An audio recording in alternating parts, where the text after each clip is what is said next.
네, JTBC 뉴스 특보 이어가도록 하겠습니다.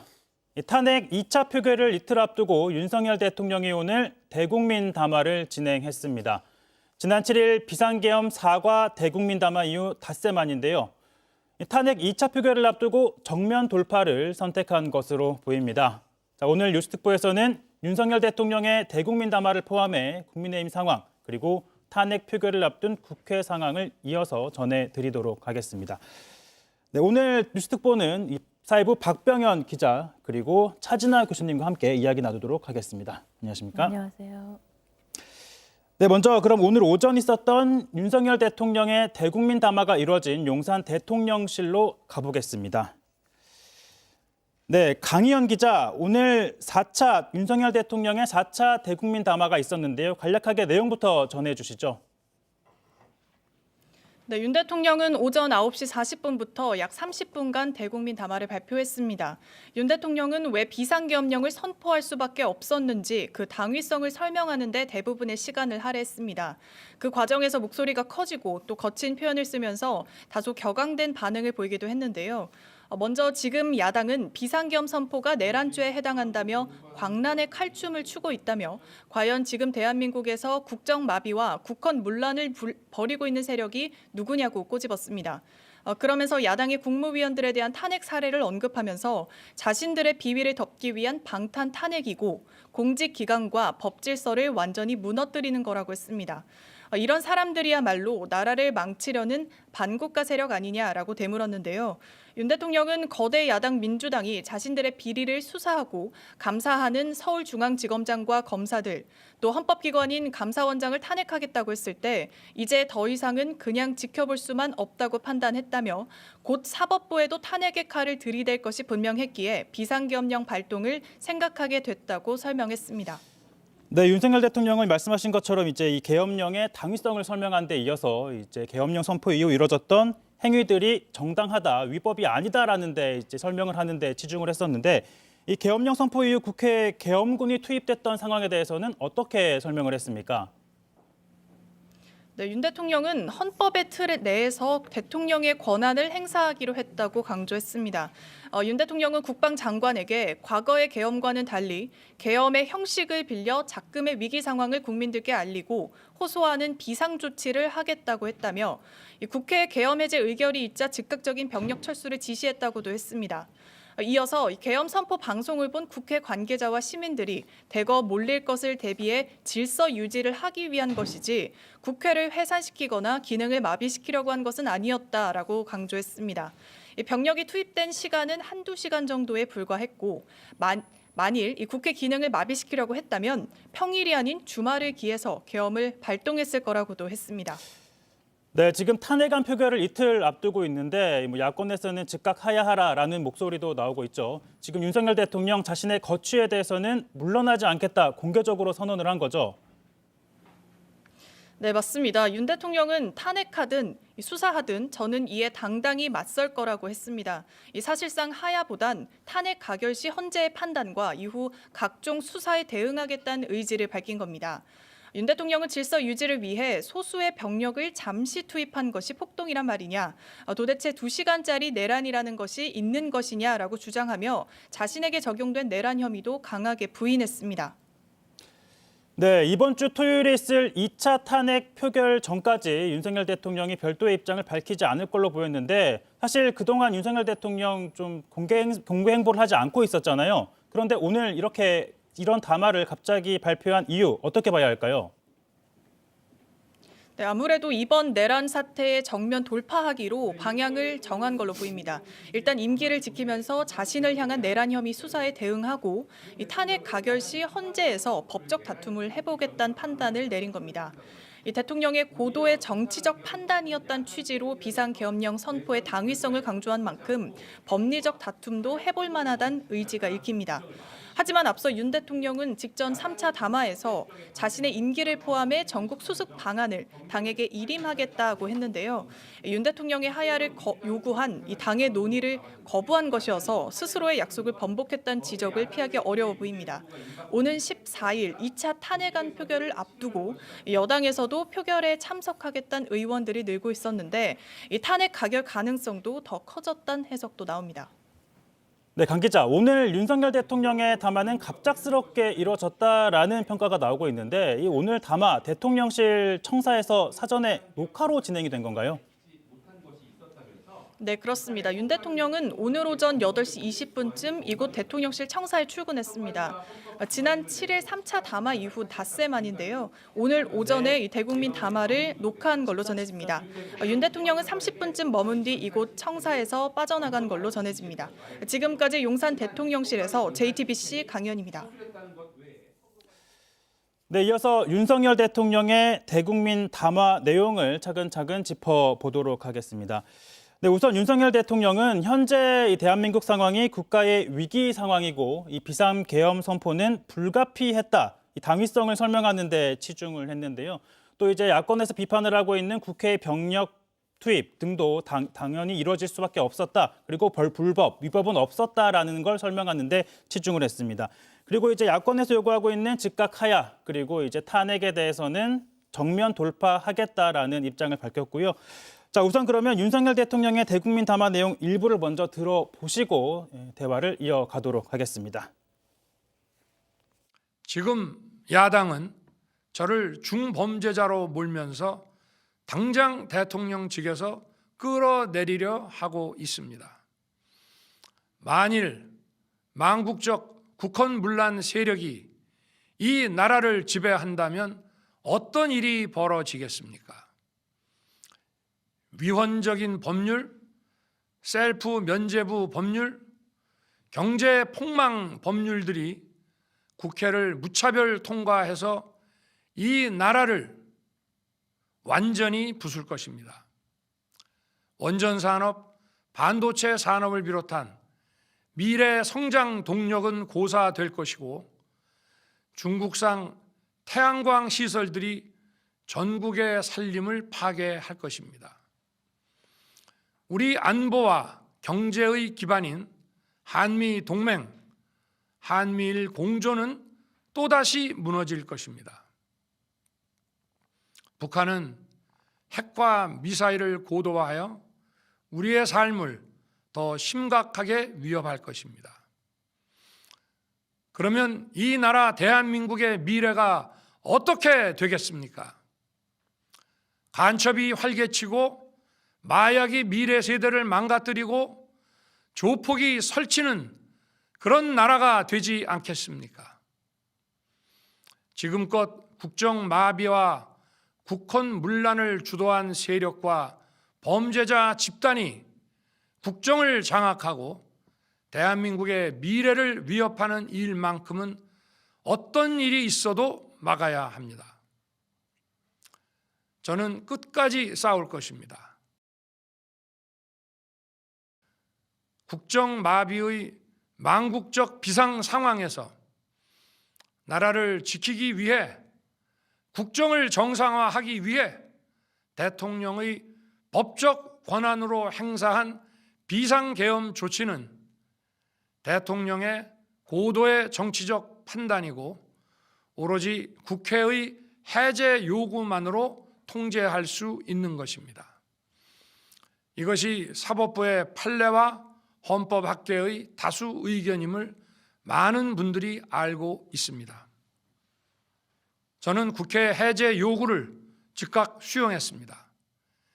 계엄 발령 요건에 관해 다른 생각을 가지고 계신 분들도 있습니다만 나라를 살리려는 비상 조치를 나라를 망치려는 내란 행위로 보는 것은 여러 헌법학자와 법률가들이 지적하는 바와 같이 우리 헌법과 법 체계를 심각한 위험에 빠뜨리는 것입니다.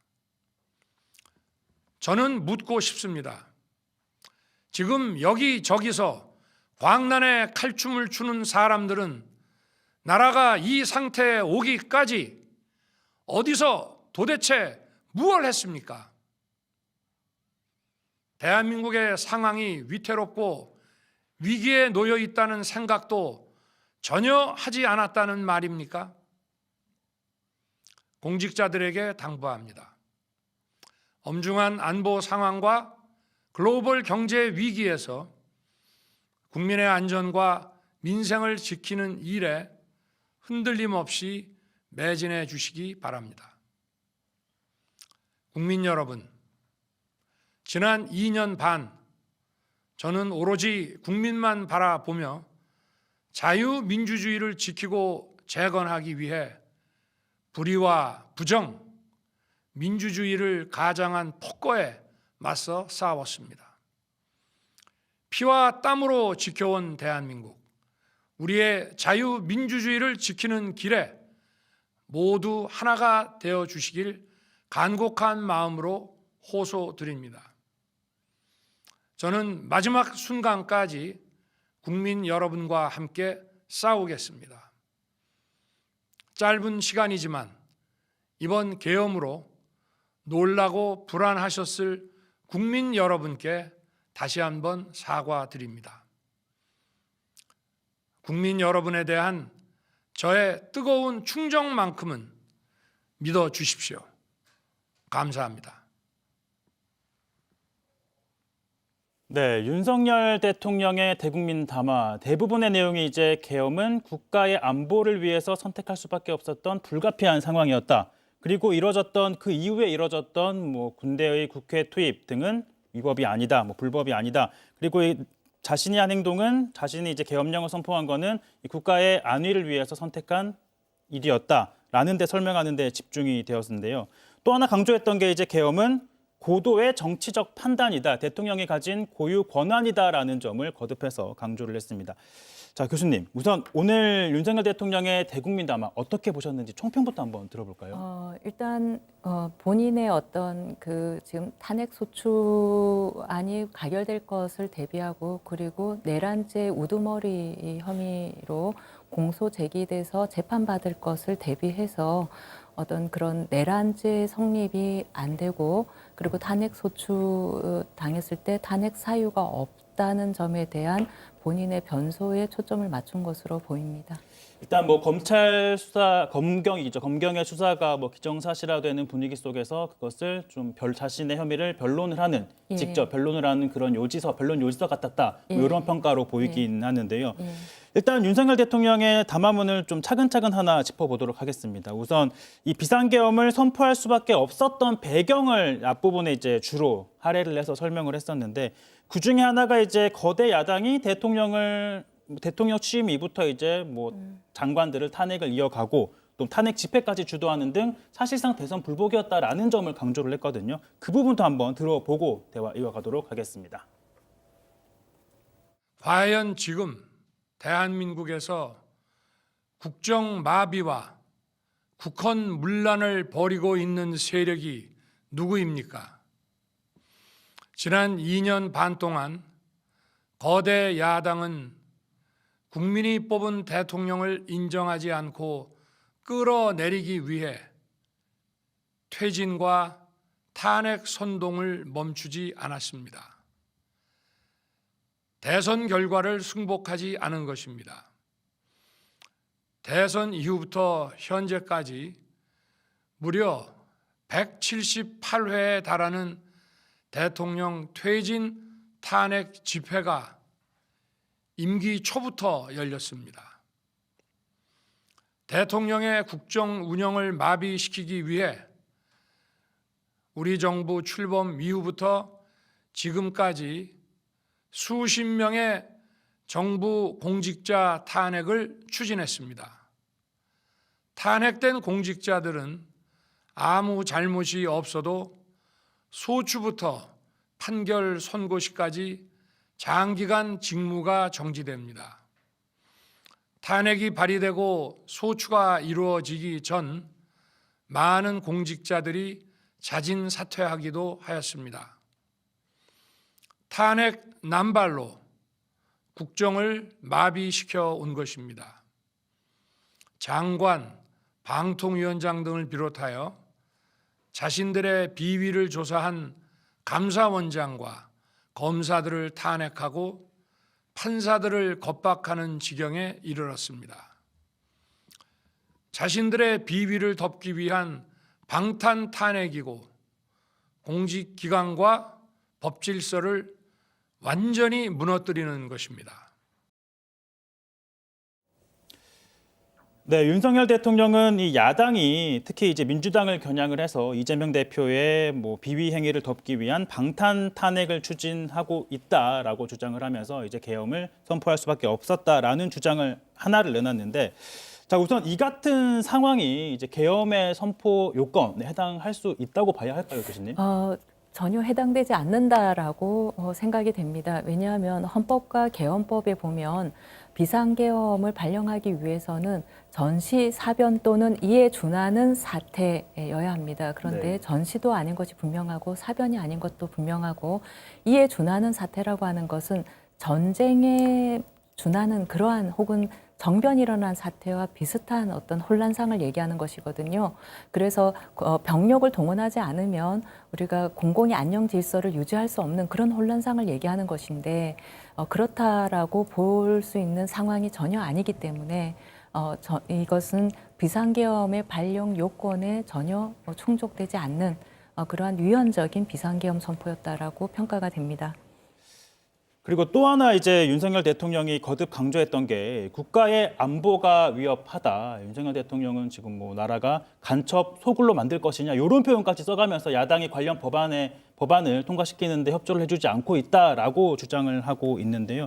과연 이 부분도 이제 계엄 선포에, 왜냐하면 윤석열 대통령이 계엄을 선포하는 과정에 있어서 그동안 왜 계엄을 선포했는지에 대한 구체적인 설명을 내놓지 않고 있었는데, 오늘 대국민 담화를 통해서 나는 왜 계엄을 선포할 수밖에 없었는지에 대한 설명을 해왔기 때문에 과연 이러한 지점들이 우리 또 헌법학자께서 보시기에 계엄을 선포할 수 있는 요건에 해당하는지를 좀 짚어보기 위해서 좀 자세하게 짚어보도록 할 텐데, 그중에 하나가 이제 윤석열 대통령이 앞세운 게 국가의 안보가 위협하다라는 점이었거든요. 이 부분도 한번 들어보고 짚어보겠습니다.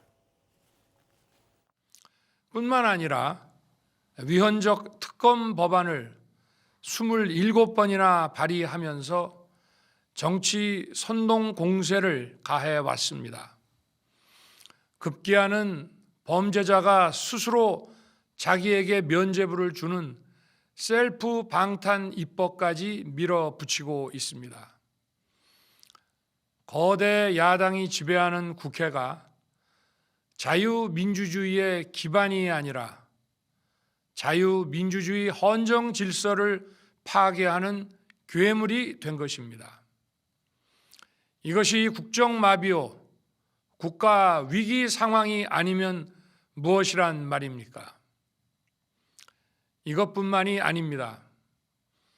지금 거대 야당은 국가 안보와 사회 안전까지 위협하고 있습니다. 예를 들어 지난 6월 중국인 3명이 드론을 띄워 부산에 정박 중이던 미국 항공모함을 촬영하다 적발된 사건이 있었습니다. 이들의 스마트폰과 노트북에서는 최소 2년 이상 한국의 군사시설들을 촬영한 사진들이 발견됐습니다. 지난달 40일에는 40대 중국인이 드론으로 국정원을 촬영하다 붙잡혔습니다. 이 사람은 중국에서 입국하자마자 곧장 국정원으로 가서 이 같은 일을 벌인 것으로 확인됐습니다.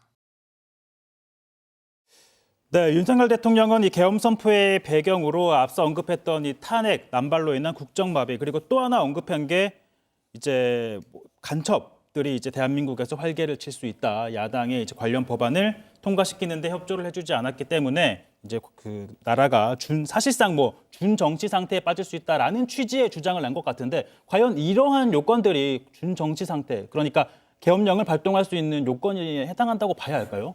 이런 정치적인 그 교착 상태 내지는 대통령과 여당의 정치력 부재로 인해서 야당의 어떤 협조를 이끌어내지 못해서 꼭 필요한 어떤 그런 형법상 간첩죄 조항을 개정한다든지 혹은 국정원의 대공수사권 박탈 문제를 다시 회복한다든지 이러한 것들은 사실은 그 대통령과 여당이 야당과 정치적 협상을 통해 가지고 정치적으로 해결해야 될 문제입니다. 네. 그런데 이것을 이 병력을 동원해서 비상계엄을 통해서 해결하겠다라고 하는 이런 발상 자체가 우리가 납득하기 어렵고요. 비상계엄의 선포 네. 요건에는 전혀 해당하지 않는 것으로 보입니다. 윤석열 대통령은 방금 이제 교수님이 말씀하신 거는 이러한 사안들은 정치적으로 해결을 해야 될 문제인데 이걸 이제 계엄령이라는 수단을 활용해서 국회에 이제 군사력을 동원을 한 지점, 이거는 사실상 뭐 위헌에 해당한다라고 볼 수 있는 건데 윤석열 대통령이 말하는 거는 이 계엄이라는 것 자체가 대통령이 가진 고유의 권한이고 그리고 또 하나 이제 그런 계엄을 발동한 게 계엄령을 선포한 이유 중 하나가 국회에 뭐 일종의 경고를 하기 위했다 이렇게 얘기를 하고 있거든요. 과연 이런 것도 합리적인 이유라고 볼 수 있을까요? 합리적인 이유가 전혀 될 수 없습니다. 계엄 중에서도 경비계엄과 비상계엄이 있는데요. 네. 비상계엄이 가장 이제 중한 정도의 계엄이고 우리 국가긴급권 중에서도 가장 강력한 조치를 발동할 수 있는 것이 이 비상계엄입니다. 그리고 이러한 비상계엄을 이용해서 어떤 쿠데타를 정변을 일으켜서 어떤 독재 내지는 권위주의 정권을 유지해왔던 우리 현대사의 뼈아픈 경험이 있고 국민들이 여기에 대한 트라우마가 굉장히 심한 상태입니다.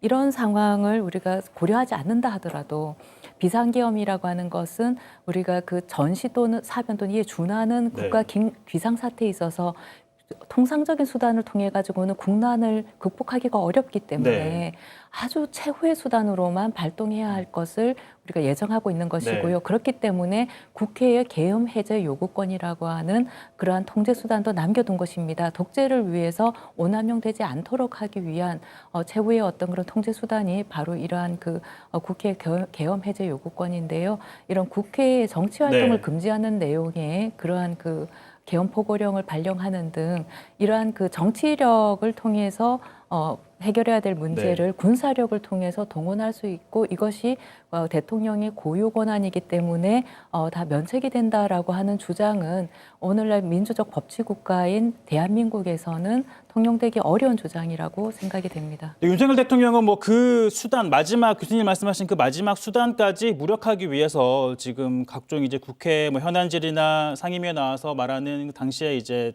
출입이 됐던 출동을 했던 이제 지휘관들 군 지휘관들 얘기를 들어보면 뭐 윤석열 그 본회의장에 있는 국회의원들 끌어내라 뭐 이런 지시까지 했었다라고 하는 걸 보면 사실 그 마지막 남은 수단까지도 무력화하기 위해서 대통령이 지시를 한 것 아니냐라는 관측도 해볼 수 있는 것 같습니다. 자, 이런 상황에서 오늘 윤석열 대통령의 담화가 나온 다음에 국민의힘에서는 여러 이견이 나오고 있습니다. 일단 한동훈 대표 같은 경우에는 윤석열 대통령의 담화가 반성이 아니라 합리화다. 사실상 내란을 자백한 것이다라고 지적을 했는데요.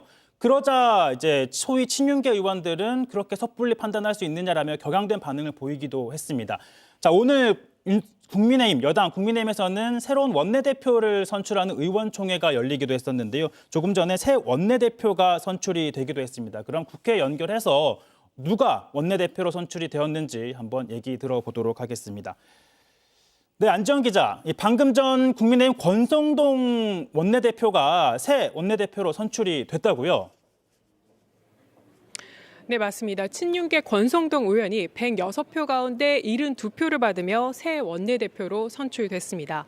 권 의원은 당선 직후 엄중한 시기에 당 정비 후 대선을 준비해야 한다며 조기 대선을 언급했는데요. 그러면서 대선 후 자신은 물러나가겠다고도 했습니다. 앞서 국민의힘 원내대표 선거 도중에 소란도 있었는데요. 윤 대통령의 담화 직후 한동훈 대표가 이에 대한 자신의 입장을 밝히면서입니다. 한 대표는 사실상 내란 자백 취지의 담화였다고 하면서 당내에서는 소란이 고성이 쏟아져 나오기도 했는데요. 친윤계 이철규 의원이 나서서 내란죄 단정은 하지 말아야 한다 이렇게 공개적으로 반박한 겁니다. 한동훈 대표는 윤 대통령의 담화 직전에도 자신의 입장에 대해서 밝힌 바 있는데요. 이 자리에서 윤 대통령 탄핵 외에는 다른 방법이 없다. 있다. 이러면서 탄핵 찬성 입장을 공식화했습니다. 하지만 이에 대해서 권성동 새 원내대표는 이 당론은 탄핵 부결이다. 이 입장을 고수하고 있습니다.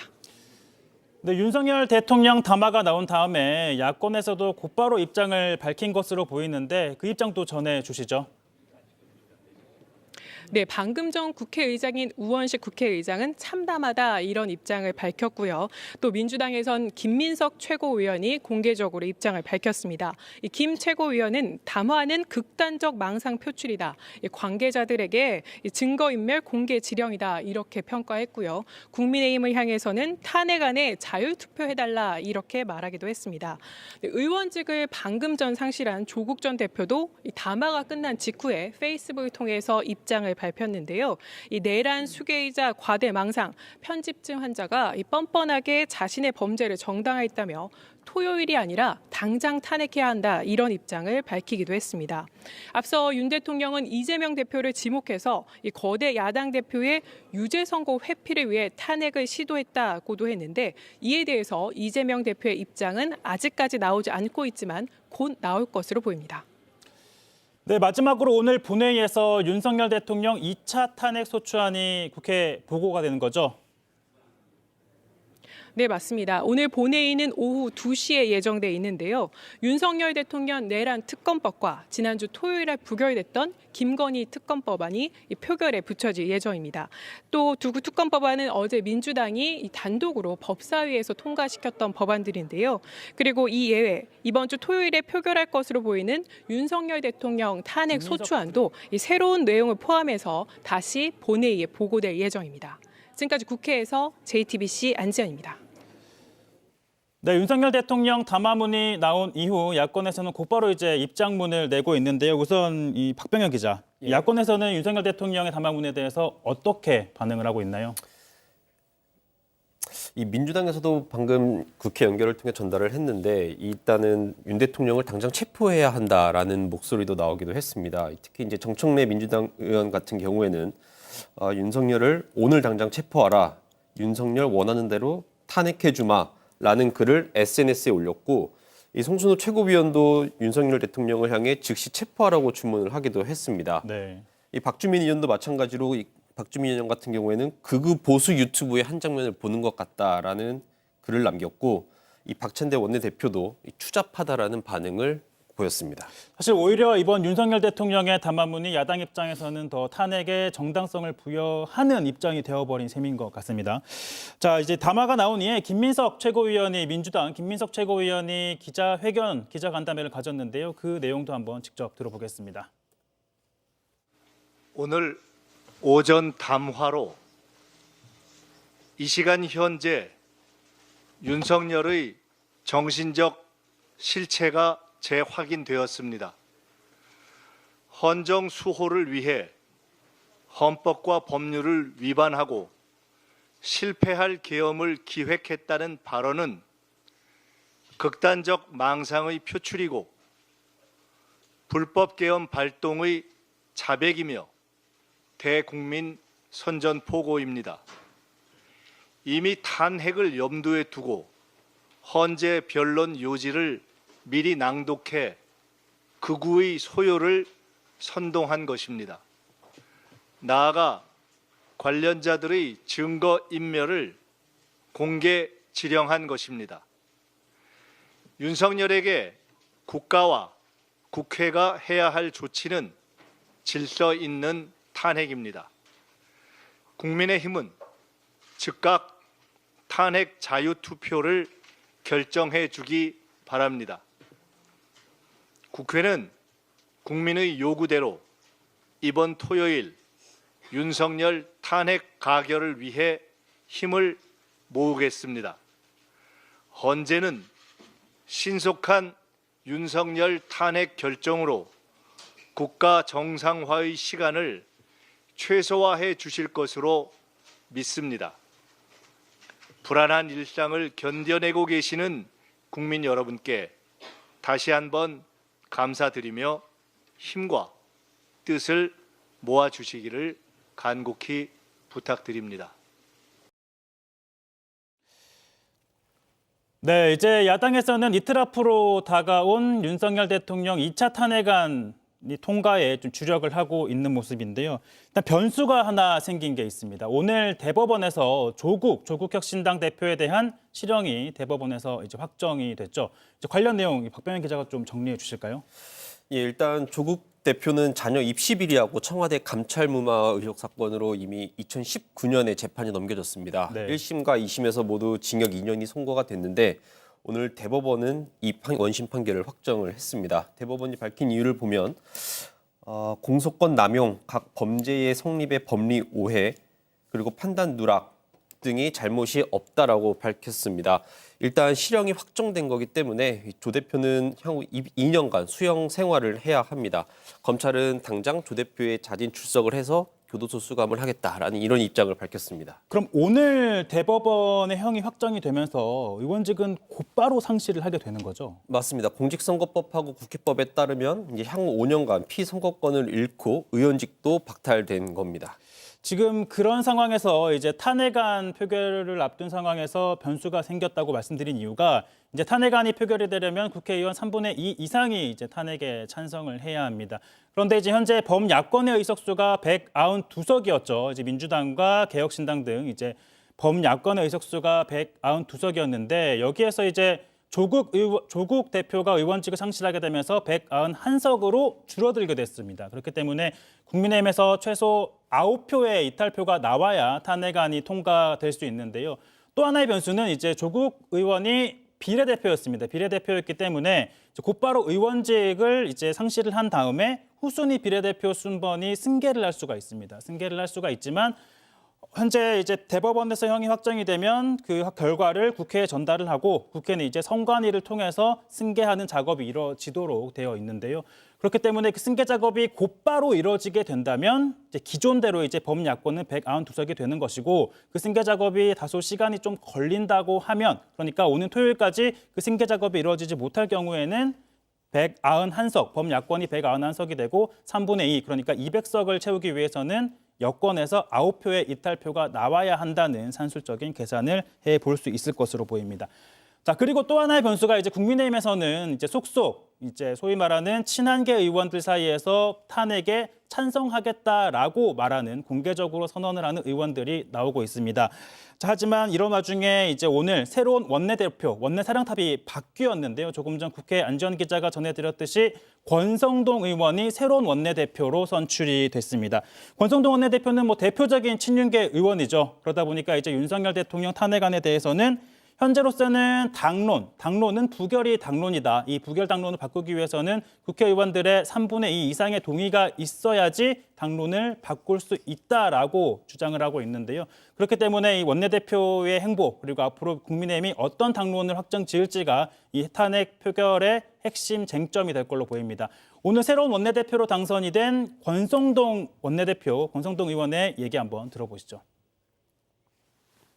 제가 10시부터 원내대표 선거여서 담화문 내용을 읽지는 못했습니다. 그런데 얼핏 보니까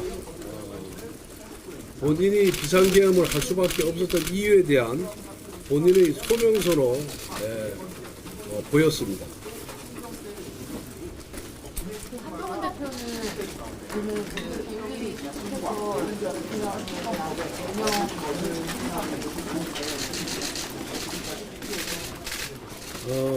윤리 윤리 소집을 해서 제명을 하는 것보다 그런 의사를 용산 대통령실에 전달하면 대통령께서 알아서 거치 문제를 판단하지 않을까 그런 생각을 하고 있습니다.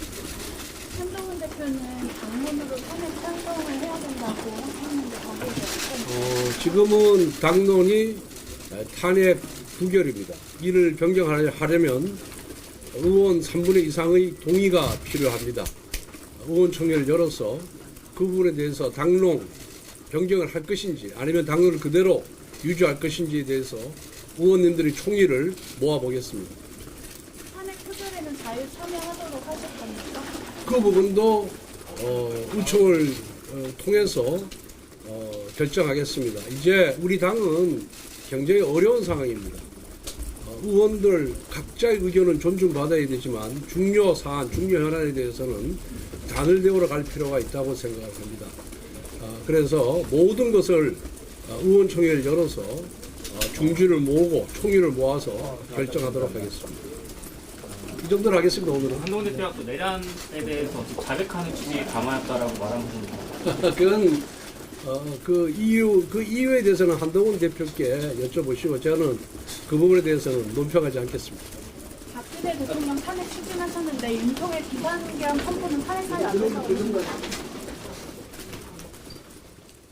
네, 지금 새로운 국민의힘 원내대표인 권성동 의원 같은 경우에는 이제 현재 국민의힘의 당론은 탄핵안 부결이다. 그러니까 이제 오는 탄핵안 투표에서 부결을 찍어야 한다, 이제 반대표를 던져야 한다라는 입장을 확고하게 유지를 하고 있는데 이걸 바꾸려면 이제 국민의힘 의원총회에서 3분의 2 이상의 동의가 있어야지 당론을 바꿀 수 있다 말하고 있는데 자 일단 국민의힘 내에서는 속속 이제 공개적으로 탄핵에 찬성을 하겠다라는 목소리가 나오고 있습니다. 오늘 아침에만 해도 이제 진종호 의원이 공개적으로 이제 부역자가 되지 않겠다라는 의견을 밝히면서 탄핵에 찬성하겠다라고 밝혔고 지금 뭐 추가로 탄핵 찬성 목소리가 나오고 있는 거죠, 박 기자? 예, 그 당 수석 대변을 맡고 있는 한지아 국민의힘 의원이 탄핵 찬성 입장을 밝혔습니다.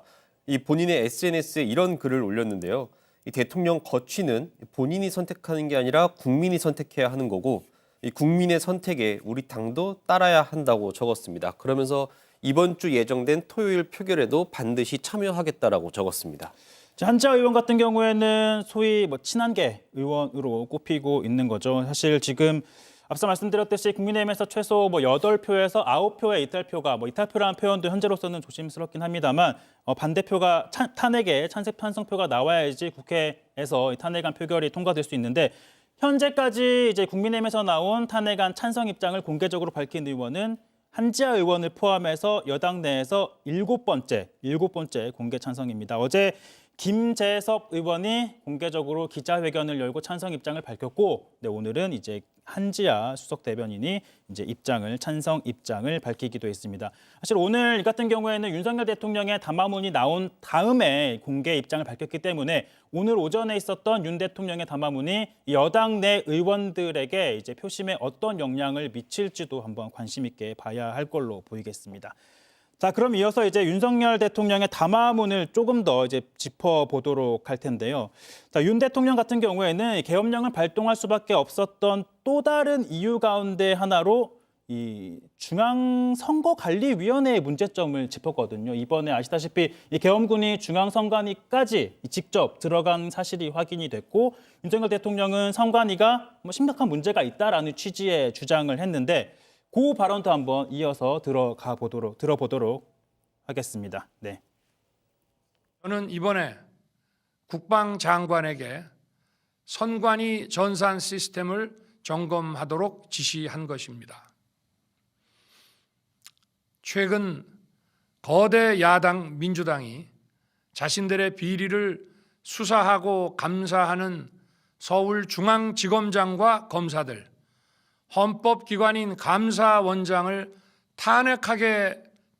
탄핵하겠다고 하였을 때 저는 이제 더 이상은 그냥 지켜볼 수만 없다고 판단했습니다. 뭐라도 해야 되겠다고 생각했습니다. 이들은 이제 곧 사법부에도 탄핵의 칼을 들이댈 것이 분명했습니다. 저는 비상계엄령 발동을 생각하게 되었습니다. 네, 윤석열 대통령은 이 선관위의 시스템이 취약해서 이제 계엄령을 발동을 해서 한번 점검해 보도록 했다라는 취지의 주장을 했는데 과연 이것 또한 뭐 계엄령 발동의 조건이 될까요? 이게 선호가 바뀐 것이죠. 네. 그러니까 예를 들어 진짜로 전시사변 또는 이에 준하는 사태, 예를 들어 뭐 북한과의 국지전이 있었다거나 뭐 이렇게 갖고 비상계엄 상황이어가지고 비상계엄을 선포를 했는데 그 와중에 어떤 선관위에 그런 문제가 발견이 돼서 그 김에 뭐 수사를 한다든지 서버를 점검한다든지 이런 거는 몰라도 선관위의 어떤 그런 그 전산 시스템의 문제를 해결하기 위해서 비상계엄을 선포했다는 것은 정당화되기 어려운 이유라고 보입니다. 사실 이게 윤석열 대통령이 말한 주장은 선관위에 대해서 영장에 의한 압수수색이나 강제수사를 할 수 없었다. 불가하기 때문에 이 계엄을 통해서 선관위의 전산 시스템을 점검하려 했던 것이다. 이렇게 주장을 하고 있거든요. 자, 이것 또한 적법하지는 않다고 봐야 되는 거죠. 그러니까 이제 비상계엄이 선포가 되면은 영장 없이 압수수색을 할 수 있습니다. 그래서 이러한 것을 이용해서 이제 선관위의 어떤 부정선거 의혹이라든지 그 부정선거 의혹의 중심에는 선관위의 전산 시스템에 문제가 있다 이렇게 생각한 것 같거든요. 그래서 비상계엄을 이용해서 선관위를 이제 수사해서 부정선거 문제 의혹을 해결하겠다 이런 어떤 의도인 것으로 보이는데 이것은 이제 그 비상계엄의 목적으로는 전혀 우리가 인정하기 어렵습니다. 사실 방금 이제 교수님께서 부정선거 의혹이라는 말씀을 하셨는데 윤석열 대통령이 직접 오늘 담화에서 부정선거란 표현 자체는 쓰지는 않았거든요. 예, 사실 맥락상 보면 선관위에 의혹을 상당한 의혹이 있다라는 그런 지적을 한 건데 시스템을 왜 이제 선관위에 대해서 그 점검하려고 했을까? 그랬을 때 대통령이 직접 밝힌 이유는 국정원이 전체 국가기관들의 전산 시스템을 점검해 보니 문제가 있어가지고 그래서 선관위도 점검하라고 했는데 선관위만 거절하는 바람에 그것을 실행하기가 어려웠고 그럼에도 불구하고 선관위에 부분적으로 제출한 것을 보고 점검을 해보니 문제가 매우 심각한데도 그런 점검을 더 이상 받기를 거절했기 때문에 그래서 어떤 헌법상 독립기관이라는 것을 이유를 내세워서 계속 거부하는 바람에 제도적으로는 안 되기 때문에 비상계엄을 통해서 압수수색 영장 없이 압수수색할 수 있는 비상계엄을 통해서만 할 수 있었기 때문에 비상계엄을 선포한 이유 중에 하나다 이제 이렇게 설명한 것인데 이것은 이제 정당화되기 비상계엄을 정당할 때에 우리가 그 조치 일환으로 할 수 있는 것이지 그 선관위의 그 선거 전산 시스템을 점검하기 위한 목적으로 비상계엄을 선포할 수 있는 것은 아닙니다. 일단 영장 없이 압수수색 등을 할 수 있기 때문에 계엄령이 내려지면 가능하기 때문에 할 수 있지만 그 계엄령 자체가 위법했기 때문에 위헌이기 때문에 그러한 비상계엄 선포의 어떤 합헌성을 전제로 한 그런 조치들은 다 위헌이다 이렇게 판단됩니다. 알겠습니다. 이제 방금 교수님께서 그렇게 해석을 하시고 분석을 하셨지만 윤석열 대통령이 선관위의 시스템에 문제 제기를 한 것, 의혹을 제기한 거는 사실상 과거에 있었던 소위 말하는 보수 유튜버들 사이에서 제기가 됐던 선거 조작 의혹을 좀 확인해 보려고 했던 그런 취지 아니었느냐 이런 해석이 가능해 보이는데 윤석열 대통령은 선관위가 수사에도 협조하지 않고 조사에도 협조를 하지 않기 때문에 어쩔 수 없이 계엄을 통해서 강제로 한번 들여다보려고 했던 것이다라고 주장을 하고 있거든요. 관련해서 선관위가 좀 반박하는 입장을 냈죠, 박병현 기자. 예, 맞습니다. 이게 중앙선관위가 발표한 자료를 보면 이미 윤석열 대통령이 주장했던 내용에 반박하는 내용이 담겨 있습니다. 또 오늘 국회 더불어민주당 행정안전위원회 위원들이 중앙선관위와 비공개 면담을 했는데 윤건영 의원이 직접 밝힌 내용도 있습니다. 이 윤건영 의원은 비공개 만남을 하고 브리핑을 했는데 이 선관위가 말한 대로라면 오늘 대통령이 언급한 내용은 이미 모두 개선된 내용이다. 그리고 해킹 여부 관련해선 이 서버가 인터넷에 연결되어 있지 않고 폐쇄망 단말기이기 때문에 이 북한이나 중국 다른 나라에서 인터넷으로 해킹이 불가능하다라고 선관위가 민주당 의원들에게 설명을 했다고 합니다. 사실상 선관위 입장에서는 외부의 침입 혹은 해킹 자체가 불가능하다라고 적극적으로 반박을 한 걸로 보입니다. 자, 그럼 이어서 윤석열 대통령 관련 얘기를 좀 더 짚어보도록 하겠습니다. 윤 대통령은 오늘 아침 이 대통령 집무실에서 대국민 담화를 한 다음에 한남동에 있는 관저로 이동한 것으로 전해지고 있는데요. 그럼 지금 이 시각 한남동 대통령 관저 연결해서 한번 얘기 들어보도록 하겠습니다. 김일환 기자, 윤 대통령이 오늘 아침 대통령실을 방문해 대국민 담화 발표를 했는데 아침에 관저 분위기는 어땠습니까? 네, 오늘 오전 8시 21분쯤 윤석열 대통령을 태운 차량과 경호 차량이 용산 대통령실 청사 정문 앞에 도착했다는 소식이 전해졌습니다. 이로부터 45분쯤 뒤인 오전 9시 6분쯤에는 검은색 대형 SUV 여러 대가 관저 방면으로 올라가는 모습이 포착이 됐는데요. 윤 대통령은 대통령실에 머물렀던 30여 분 동안 대국민 담화를 녹화한 것으로 알려졌습니다. 따라서 오전 9시 6분쯤 포착이 된 건 대국민 담화 사전 녹화를 마친 윤 대통령이 이 관저로 복귀하는 차량 행렬이었던 것으로 보여집니다. 네, 윤석열 대통령의 모습이 포착된 건 집거에 들어간 지 닷새 만이라고요. 네, 윤 대통령은 지난 7일 오전 계엄 사태 사과 담화를 한 뒤 계속 관저에 머물렀던 것으로 보입니다. 이 기간 동안 윤 대통령은 소수 참모에게 현안 보고를 받으면서 이 강제 수사 등에 대비한 이 변호인단 구성에 주력한 것으로 알려졌는데요. 하지만 조금 전 대국민 담화를 전격 발표하면서 관저 인근에선 추가적인 움직임 등의 예의주시를 하고 있는 상황입니다.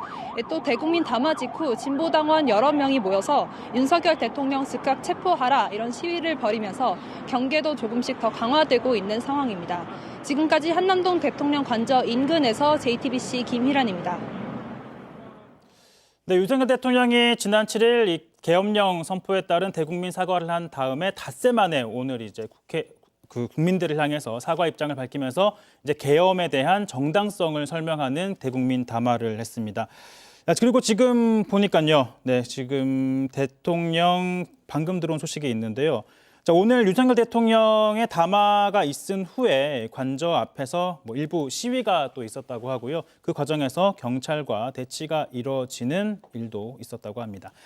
자, 그럼 윤석열 대통령의 담화 내용을 조금 더 짚어보도록 하겠습니다. 지금까지는 이제 윤석열 대통령이 말한 계엄을 선포할 수밖에 없었던 그 당위성이 왜 부당한지, 그거는 계엄을 선포할 수 있는 요건에 해당하지 않는 점들을 이제 교수님과 짚어봤는데, 또 하나 짚어봐야 될 대목은 계엄을 선포한 다음에 이루어진 행위들, 과연 그 행위들에 대해서는 위법한 혹은 위헌적인 사안은 없느냐. 물론 이제 말씀하신 것처럼 계엄령 선포 자체가 위헌이기 때문에 이후에 발생했던 행위들 자체는 정당화될 수 없는 건 당연하겠지만, 과연 그 이후에 있었던 행위들에 대해서는 어떤 점들이 문제점인지를 한번 지켜보도록 할 텐데요.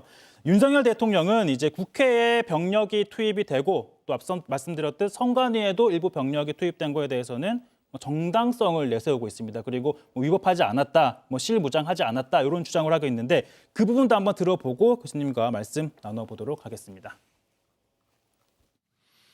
소규모이지만 병력을 국회에 투입한 이유도 거대 야당의 망국적 행태를 상징적으로 알리고 계엄 선포 방송을 본 국회 관계자와 시민들이 대거 몰릴 것을 대비하여 질서 유지를 하기 위한 것이지, 국회를 해산시키거나 기능을 마비시키려는 것이 아님은 자명합니다. 300명 미만의 실무장하지 않은 병력으로 그 넓디 넓은 국회 공간을 상당 기간 장악할 수 없는 것입니다. 과거와 같은 계엄을 하려면 수만 명의 병력이 필요하고 광범위한 사전 논의와 준비가 필요하지만, 저는 국방장관에게 계엄령 발령 담화 방송으로 국민들께 알린 이후에 병력을 이동시키라고 지시했습니다. 그래서 10시 30분 담화 방송을 하고 병력 투입도 11시 30분에서 12시 조금 넘어서 이루어졌으며, 1시 조금 넘어 국회의 계엄 해제 결의가 있자 즉각 군 철수를 지시하였습니다. 결국 병력이 투입된 시간은 한두 시간 정도에 불과합니다. 만일 국회 기능을 마비시키려 했다면 평일이 아닌 주말을 기해서 계엄을 발동했을 것입니다. 국회 건물에 대한 단전 단수 조치부터 취했을 것이고, 방송 송출도 제한했을 것입니다. 그러나 그 어느 것도 하지 않았습니다. 국회에서 정상적으로 심의가 이루어졌고 방송을 통해 온 국민이 국회 상황을 지켜보았습니다. 자유민주 헌정 질서를 회복하고 수호하기 위해 국민들께 망국적 상황을 호소하는 불가피한 비상조치를 했지만 사상자가 발생하지 않도록 안전사고 방지에 만전을 기하도록 하였고 사병이 아닌 부사관 이상 정예 병력만 이동시키도록 한 것입니다. 저는 이번 비상계엄을 준비하면서 오로지 국방장관하고만 논의하였고 대통령실과 내각 일부 인사에게 선포 직전 국무회의에서 알렸습니다. 각자의 담당 업무 관점에서 우려되는 반대 의견 개진도 많았습니다. 저는 국정 전반을 보는 대통령의 입장에서 현 상황에서 이런 조치가 불가피하다고 설명했습니다. 군 관계자들은 모두 대통령의 비상계엄 발표 이후 병력 이동 지시를 따른 것이니만큼 이들에게는 전혀 잘못이 없습니다. 네, 윤석열 대통령은 이 소수의 병력만 투입을 했다. 그리고 자신은 실무장은 하지 말라고 지시를 했다면서 이 국회에 투입된 병력에 뭐 불법성은 없었다, 뭐 정당했다라는 주장을 하고 있는데 이런 주장 역시 지난 며칠 동안 이루어진 국회에서 나온 군 지휘관들의 발언에 비춰봤을 때 사실이 아니라고 봐야겠죠. 맞습니다. 이미 여러 증언들이 나왔습니다. 특히 이제 곽종근 특수전 사령관 같은 경우에는 대통령에게 직접 전화를 받은 인물입니다. 네. 곽종근 사령관이 한 증언을 보면 대통령이 직접 비화폰으로 전화를 해서 국회 의결 정족수가 아직 다 안 채워진 것 같다. 빨리 문을 부수고 들어가서 안에 있는 인원들을 끄집어내라 라고 국회에 나와서 증언을 했습니다.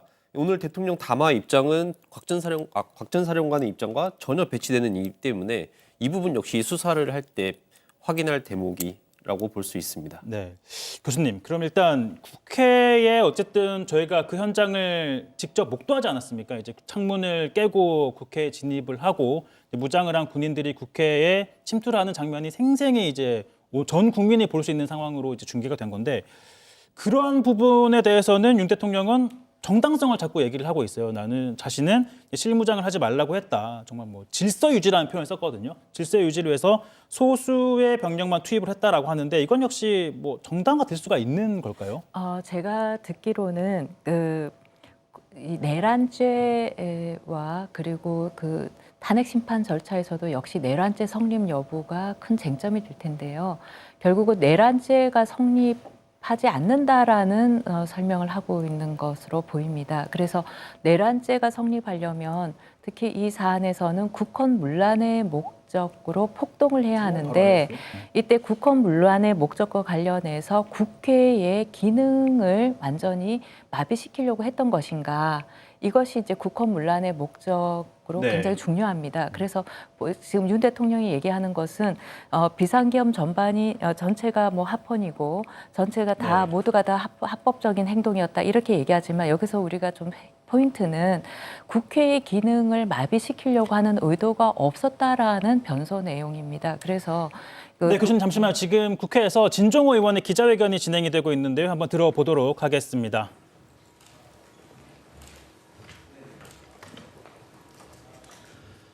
존경하는 국민 여러분, 안녕하십니까. 국민의힘 청년 최고위원 진종호입니다. 오늘 저는 무겁고 참담하면서도 매우 결연한 마음으로 이 자리에 섰습니다. 저는 지난 2월 5일 국민의힘에 인재 영입으로 들어와서 정치를 시작하게 되었습니다. 20년 넘게 사격 국가대표로 활동하는 동안 온 국민의 사랑과 응원을 한 몸에 받은 제가 국민의힘이라는 보수 정당에 입당한 것은 고뇌에 따른 결정이었습니다. 제가 국민의힘을 선택한 것은 무엇보다 국민의힘이 내세우는 가치가 상식적이고 합리적이며 공정하고 정의롭다고 보았기 때문입니다. 국민의힘의 비전이 다수 국민의 눈높이에 맞고 결과적으로 국가와 국민을 더욱 이롭게 할 것이라고 판단했기 때문입니다. 절대 다수의 국민이 원하는 정치, 국민 한 분 한 분 모두가 잘 살 수 있는 정치를 하겠다는 신념과 정치가 국민 위에 군림해서는 안 된다는 철학은 어떠한 순간에도 타협해서는 안 될 보편적 가치라고 생각합니다. 그런 저에게 지난 3일 대통령의 느닷없는 계엄령 선포와 무장 군인들이 민의의 정당인 국회로 난입하던 광경은 엄청난 충격이었습니다. 21세기 세계 10위권이라는 문명국에서 일어난 일이라고는 도무지 믿겨지지가 않는 상황입니다. 그로부터 일주일이 지난 지금까지 저는 스스로에게 끊임없이 물었습니다. 국민의 대표로서, 한 사람의 정치인으로서 국가와 국민을 위해 무엇을 해야 하는지, 어떤 결정을 내려야 하는지에 대해 밤을 지새워 가며 고민하지 않을 수 없었습니다.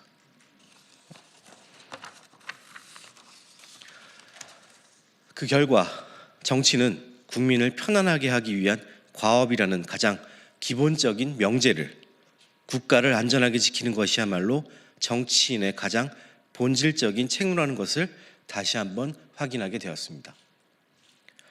한 발 더 나아가 이번 계엄 사태가 저와 제가 속한 국민의힘의 가치와 철학을 명백히 훼손한 것임을 분명히 깨닫게 되었습니다.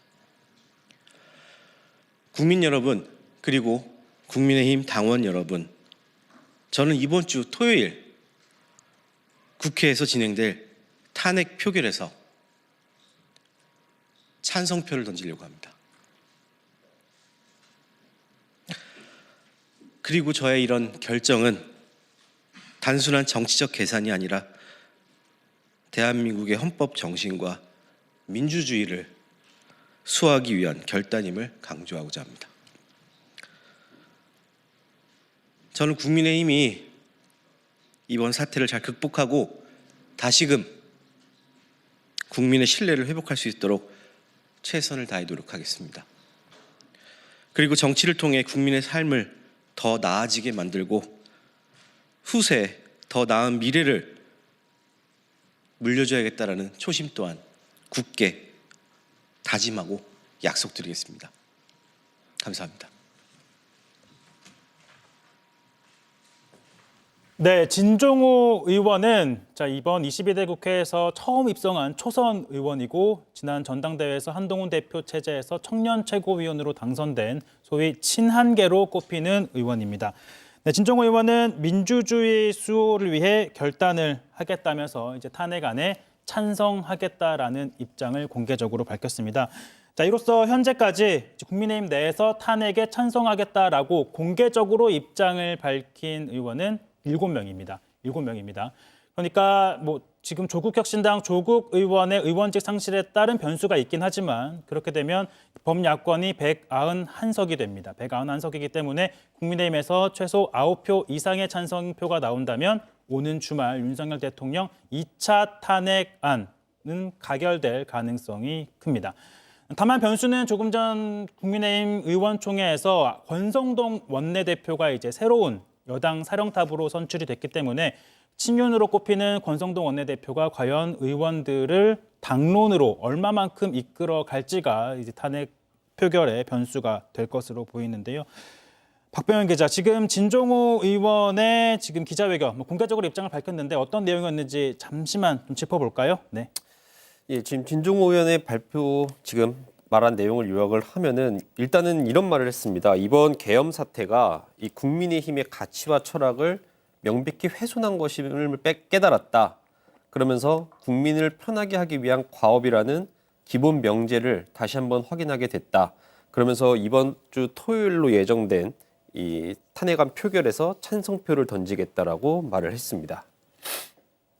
네, 지금 권성동 새 국민의힘 원내대표 같은 경우에는 지금 어쨌든 국민의힘 당론이 반대이기 때문에 이걸 바꾸기 위해서는 국민의힘 의원총회를 다시 열고 3분의 2 이상이 동의를 해야지만 뭐 당론을 바꿀지 혹은 자유투표에 맡길지 혹은 이제 한동훈 대표가 공개적으로 얘기한 것처럼 탄핵에 찬성할지 이제 뭐 결정을 하게 될 텐데 일단 친윤계 의원들 같은 경우에는 뭐 공개적으로 윤석열 대통령의 뭐 탄핵 자체를 반대하고 있는 상황이긴 합니다. 네, 일단 권성동 원내대표 같은 경우에는 소위 뭐 지난 대선 때도 주요 역할을 했었고 윤석열 대통령의 최측근으로 꼽히고 있는 인사이기 때문에 과연 그 윤석열 대통령의 탄핵안 표결을 앞두고 당내 여론을 어떻게 모을지가 변수고 또 하나는 그 와중에 소위 이제 한동훈 대표와 가까운 인사들, 친한계 인사들이 공개적으로 지금 이렇게 뭐 탄핵에 찬성하겠다라는 입장을 밝히고 있지만 혹은 공개적으로 입장을 표명하지 않더라도 국회 본회의장에 들어갔을 때 무기명 비밀투표이기 때문에 과연 어떤 표를 던질지도 관건으로 보입니다. 자, 그러면 이제 또 하나의 변수가 있죠. 지금 검찰과 경찰 그리고 지금 경찰의 국가수사본부와 검찰에서 이제 윤석열 대통령을 향한 뭐 공개적인 수사도 진행이 되고 있는 상태죠. 경찰 같은 경우에는 어제 이제 대통령실에 대한 압수수색을 시도하려고 했었는데 뭐 경호처와의 그런 대치가 이어지면서 실질적으로 압수수색이 이루어지지는 못했죠. 맞습니다. 일단 지금 수사는 약간 지금 수사기관끼리 약간 혼선이 있었습니다. 지금까지 네. 검찰, 경찰, 공수처 뭐 세 곳에서 각자가 수사를 하겠다고 했는데 일단은 경찰과 공수처는 이 공조수사본부를 꾸려서 같이 합동 수사를 하겠다고 했고 검찰 같은 경우에는 이제 군 검찰과 이제 특수본부를 꾸려가지고 지금 수사를 진행하고 있습니다. 당장 일단은 지금 신병 확보가 된 것은 김용현 전 국방부 장관 네. 이 내란 혐의로 수감이 됐는데 이 부분 김용현 전 장관의 그 구속 이유를 보면 오늘 대통령의 담화 내용이 이 대통령이 주장하는 것이 사실과 다르다라는 것도 알 수가 있습니다. 이 대통령은 이 계엄에 대해서 이 고도의 정치적 판단이라고 얘기를 했는데 이거는 내란죄를 피하기 위한 것으로 보이지 않나라고 네. 해석을 할 수가 있습니다. 사실상 오늘 대국민 담화는 앞으로 이뤄질 대통령 조사에서 대통령의 진술 조서를 요약한 거다라고 볼 수가 있습니다. 이미 대법원에서도 이 천대엽 법원 행정처장이 국회에 나와 이번 계엄 사태에 대해서 위헌적인 군 통수권 행사라고 이미 명백하게 규정을 내린 게 있습니다. 이거에 따라서 지금 수사가 이루어지기 때문에 이 대통령 조사는 피할 수 없을 것으로 보입니다.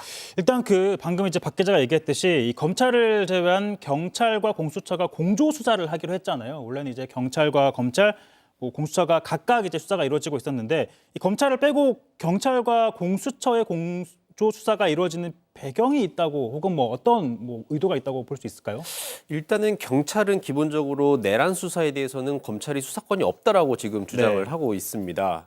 이게 검찰은 다만 이제 직권남용 혐의로 엮이면서 관련 수사를 묶이기 때문에 내란 수사가 가능하다고 했고 다만 검찰 입장에서도 말할 수 있는 게 일단 김용현 전 장관에 대한 구속영장이 발부가 됐기 때문에 네.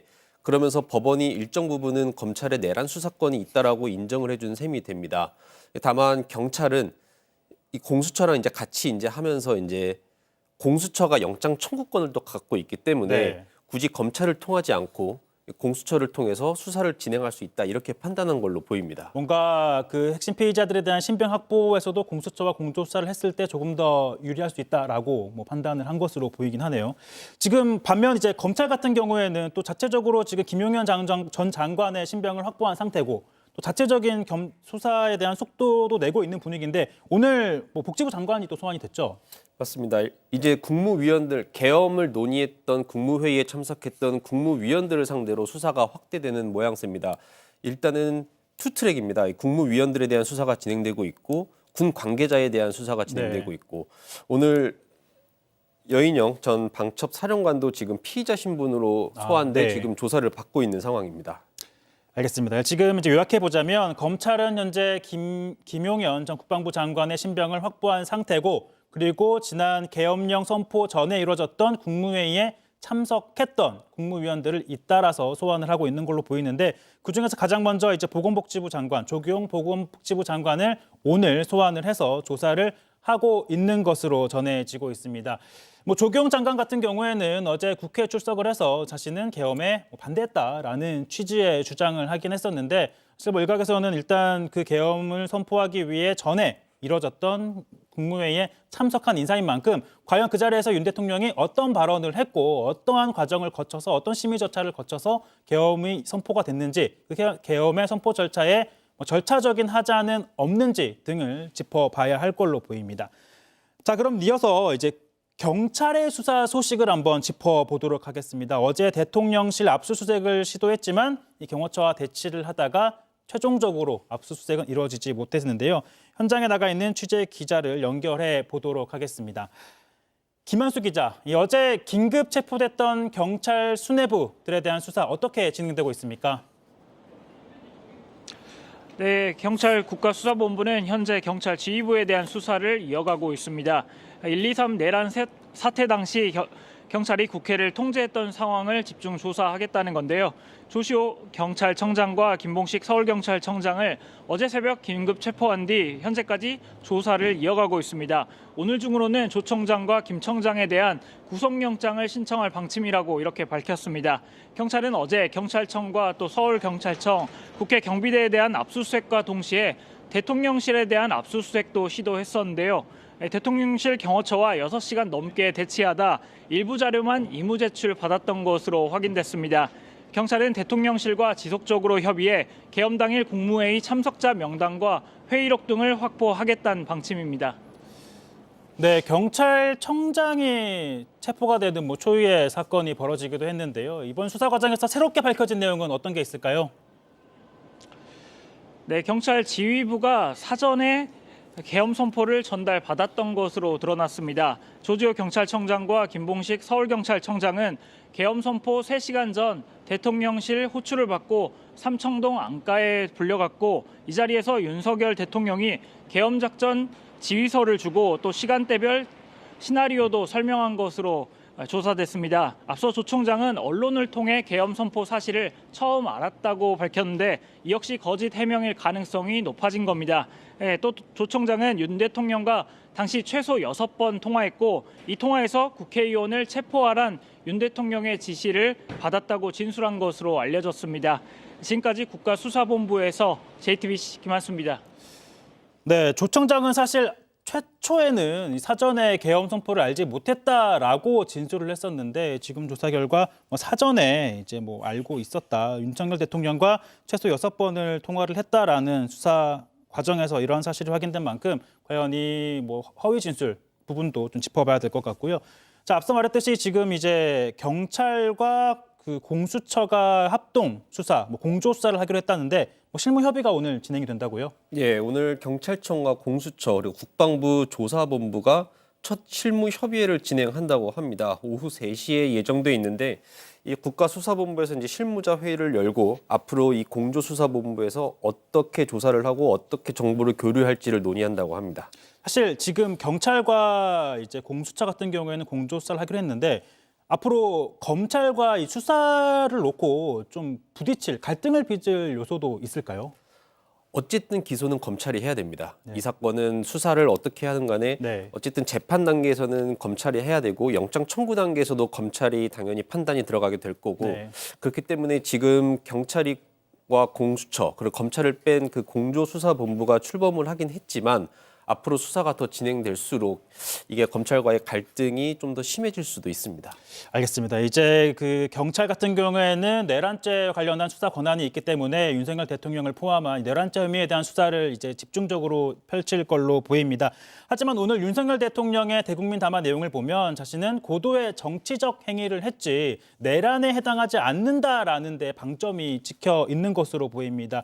관련해서 윤 대통령의 발언, 자신의 그런 이번 계엄령 선포는 고도의 정치 행위다라고 항변한 부분 한번 들어보겠습니다.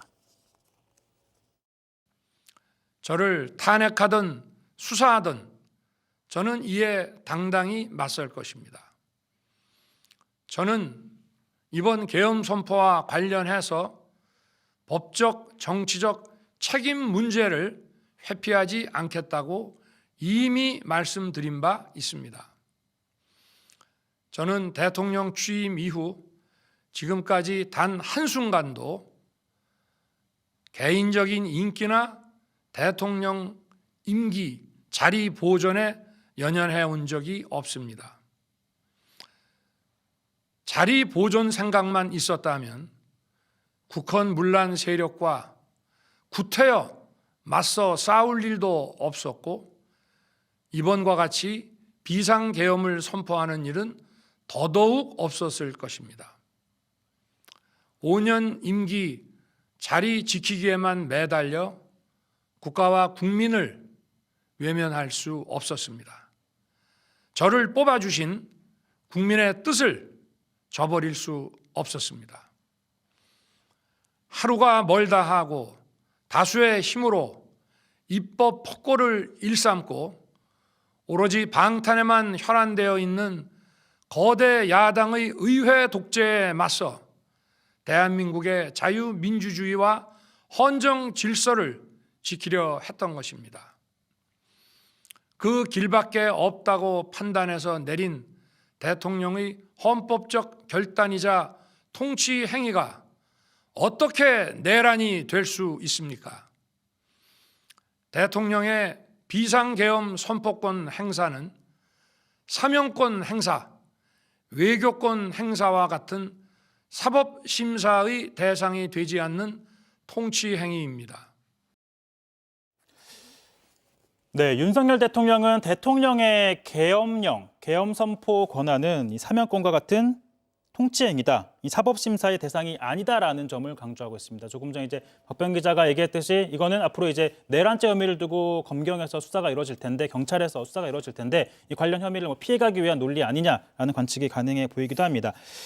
교수님, 그 계엄 선포 행위가 이제 고도의 정치적 행위다라고 윤석열 대통령이 얘기를 했고 어제 국회에서도 윤상현 의원이 이 발언을 이러한 논리를 얘기를 했다가 이제 야당 의원들의 많은 항의를 받기도 했었는데 어떻게 보십니까? 이른바 이제 통치행위라고 주장하는 것인데요. 통치행위라고 하는 것은 고도의 정치적인 결단 행위로서 사법부가 심사하기에 적절하지 않은 행위를 말합니다. 네. 그래서 지금 윤 대통령의 이러한 말은 비상계엄을 선포하는 것이 통치행위이기 때문에 내란죄를 성립 여부를 법원에서 심사할 권한도 없고 네. 그리고 탄핵 소추가 되면 탄핵 심판 절차에서 헌법재판소도 이 부분에 대해서 계엄 선포로 인한 탄핵 소추는 심판할 권한이 없다. 이런 주장으로 보입니다. 그런데 일단 이제 그 법원에서 내란죄 성립 여부에 대한 심사 권한이 있느냐 여부와 관련해서 이미 5.18 내란 행위와 관련한 그 사건에서 대법원이 이 비상계엄 선포라고 하는 것은 원칙적으로 고도의 정치적 군사적 행위가 맞기는 하지만 예외가 두 가지 있다고 했습니다. 첫 번째가 누구라도 일견 헌법이나 법률에 위반되는지를 분명히 알 수 있을 때 그럴 때에는 사법심사할 수 있고 그다음에 두 번째 그 계엄 선포 비상계엄 선포나 확대 행위 자체가 국헌 문란의 목적을 달성하기 위해서 행해진 때 그럴 때에는 내란죄 성립 여부에 대해서 심사할 권한이 있다. 이렇게 해서 이제 심사를 한 것이고요. 그다음에 헌법재판소도 이 국가 긴급권의 발동이 이른바 통치행위로서 사법심사의 대상이 되는가에 대해서 한 판시한 적이 있는데요. 김영삼 대통령이 금융실명제 실시에 관한 긴급 재정 경제 명령을 발동한 적이 있습니다. 거기에 대해서 통치행위로서 사법심사가 대상이 안 된다라는 어떤 주장을 했는데 헌법재판소가 통치행위가 맞기는 하지만 국민의 기본권인 재산권을 침해할 때에는 통치행위라도 사법심사의 대상이 된다라고 해서 헌법재판소가 심판한 적이 있습니다. 요약을 해보자면 이제 대법원 그리고 헌법재판소 모두 계엄령, 이렇게 고도의 정치행위라고 하더라도 그런 요건들을 갖추었을 때는 사법심사의 대상이 될 수 있다. 특히 이제 헌법재판소 판례가 의미가 있는 것이 대통령의 긴급 재정 경제 명령이라고 하는 국가 긴급권의 어떤 발동에 대해서 그 당부를 심사할 수 있다라고 해서 탄핵 심판 절차에서도 비상계엄 선포 행위의 위헌성에 대해서 심사할 수 있다라고 하는 것. 같이 연결이 될 것 같습니다. 일단 대법원 판례를 한번 짚어보면, 그러니까 교수님께서 두 가지 요건을 말씀해 주신 걸로 기억을 하는데, 이제 그 행위 자체가 뭐 명백한 위법일 경우에는 심사 대상이 된다라고 했거든요. 그럼 이번 계엄 선포 같은 경우에는 위법이다라고 보시고 있는 건가요? 제가 생각할 때 계엄 선포 행위 자체는 누구라도 지금 이거 계엄 발령의 계엄 선포의 요건에 해당이 안 되는 것이 명확하기 네. 때문에요. 명백하기 때문에 그 요건에 해당이 되는 것으로 보이고 두 번째 어떤 예배로 했던 그 국헌 문란의 목적을 달성하기 위한 것이냐는 네. 것은 좀 다퉈질 여지가 있습니다. 국헌 문란이라고 하는 게 예를 들면 어떤 걸 의미하는 거죠? 이제 형법상 내란죄가 성립하기 위한 요건 중에 지금 쟁점이 되고 있는 것이 국헌 문란의 목적으로 폭동을 해야 됩니다. 네. 그런데 국헌 문란의 목적과 관련해서 중요한 것이 헌법에 의해서 설치된 국가기관인 국회를 강압에 의하여 권능 행사를 불가능하게 하려는 의도가 있었던가. 이것이 이제 국헌 문란의 목적이 있었는지 여부와 관련해서 중요한 것이거든요. 그래서 지금 윤 대통령이 오늘 아침에 그 담화에서 얘기한 것은 국회의 기능, 그러니까 국회 권능 행사를 불가능하게 하려는 것은 국회의 권한 행사를 불가능하게 만들려고 하는 거잖아요. 네. 그런 의도가 전혀 없었고 그냥 경고를 하려고 하는 것이었다라고 네. 지금 변소를 하고 있기 때문에 국헌 문란의 목적 자체가 없었다라는 주장으로 이해가 됩니다. 그리고 또 하나 얘기했던 게 병력은 정말 소수로 투입이 됐고 병력이 투입된 시간도 뭐 한두 시간 정도에 불과하다. 만약에 내가 국회의 기능을 마비시키려고 했다면 평일이 아닌 주말에 지시를 했을 건데 그렇기 때문에 나는 국회의 기능을 마비하려고 했던 목적이 아니다. 그러니까 방금 말씀하신 것처럼 국헌 문란의 목적이 아니었다라는 건데 이 부분은 뭐 다퉈봐야 될 대목이라고 판단하신 이유는 뭘까요? 굉장히 이제 다툴 수 있는 부분입니다. 왜냐하면 상충되는 어떤 그런 진술들이 있기 때문에요. 네. 예를 들어서 지금 홍장원 국정원 1차장은 그 체포조를 운영해가지고 뭐 감금하려고 했는데 그 인사들 중에는 국회의장과 그 주요 이제 그 정치인들 특히 그 여야 네. 당 대표들이 거기에 포함이 돼 있었습니다. 이런 부분이라든지 그 다음에 특전 사령관의 네네. 어떤 그런 증언에 따르면은 그 의결 계엄 해제 요구안을 상정됐는데 그거에 어떤 의결 종족수 150명이 아직 안 됐으니까 국회의원들을 빨리 끌어내서 감금해라. 이렇게 이제 지시를 받았다고 하는데 그것에 대해서 대통령실에서 바로 반박 자료를 그렇죠. 내가지고 네. 지금 생중계되고 있는데 어떻게 국민들이 보는 앞에서 본회의장에 들어가서 국회의원들을 끌어낼 수가 있단 말이냐 그런 지시를 한 적이 없다. 네. 또 이렇게 반박을 하고 있거든요. 이게 왜 중요하냐면 네. 그 계엄 해제 요구안에 가결되는 것을 막기 위해서 국회의원들을 잡아내서 의결 종족수를 채우지 못하게 위해서. 하려고 했다 네. 그러면은 국회의 기능을 마비시키려고 했던 의도가 분명하게 드러나는 점이거든요. 네. 그렇기 때문에 이 사실과 그 증언이 사실인지 아닌지 여부가 굉장히 중요한 쟁점이 되는 것이고 또 이제 그 계엄 선포하는 정황들을 보면은 대통령이 지금 변소하는 부분이 상당히 좀 그 쟁점이 될 수 있는 부분입니다. 네. 왜냐하면 본인이 이제 계엄 선포를 하겠다라고 한 게 10시 30분에 담화를 통해서 했는데 11시를 시점으로 네. 해서 계엄이 선포를 하겠다 이렇게 얘기했고요. 네. 실제 그 병력을 투입한 것은 11시 반쯤부터 투입해서 12시 사이에 투입했다라고 주장하고 있습니다. 그리고 실제 그때 투입이 됐는데 왜 그렇게 했느냐 했을 때 일단 국민들한테 담화를 통해서 알리고 네. 나서 그다음에 이제 국회에 그리고 그 보낸 병력 자체도 200명을 보냈다고 주장을 하고 있는데 한 200명에서 300명이 투입된 네. 걸로 보이는데 이 인원 가지고는 국회를 완전 봉쇄하는 것이 불가능하다. 그 5.18 내란 사건을 보면은 네. 수천 명을 국회에 보내갖고 완전히 봉쇄했거든요. 그러면 네. 경찰은 왜 투입했느냐라고 했을 때 경찰을 국회를 봉쇄하기 위한 목적이 아니고 그 시민들에게 이미 알렸기 때문에 네. 그 많은 인원들이 이렇게 밀집된 가운데 좀 인사상의 어떤 네. 사고가 날까봐 방지를 질서를 하기 유지하기 위해서 위해서, 보냈다 네. 등등의 이런 여러 가지 변소 내용들을 보면은 네. 좀 충돌하는 할수 있는 지점이 있어서 부분이 국헌 있다? 문란의 네. 목적이 알겠습니다. 없었다라고 변소하는 네. 내용이라 이것이 어쨌든 굉장히 다퉈질 중요한 것으로 포인트는 이제 봅니다. 네. 고도의 정치적인 행위라고 하더라도 사법심사의 대상은 될 수 있고 세부적으로 나눠봤을 때 과연 그 행위가 위법, 위헌하느냐 그런 국헌 문란의 목적이 있었느냐. 위헌은 네. 맞는데요. 네. 국헌 문란의 목적이 있었느냐와 관련해서 알겠습니다. 본인이 굉장히 강력하게 지금 다투고 네. 있는 것으로 보입니다. 네, 이어서 좀 더 윤석열 대통령의 발언을 짚어보도록 하고요. 네, 여러분은 지금 JTBC 뉴스 특보와 함께하고 계십니다. 공부 고민 1등 밀크티 하나로 끝! 가장 많이 선택하니까 1위. 지금도 계속 가입하니까 1위. 써보면 인정하니까 1위. 밀크티. 지금 무료 체험하세요.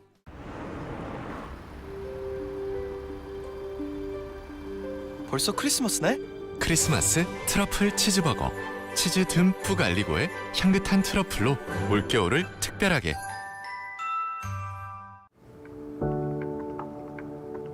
Can you feel it all around and deep, deep down? Life on, Sealy.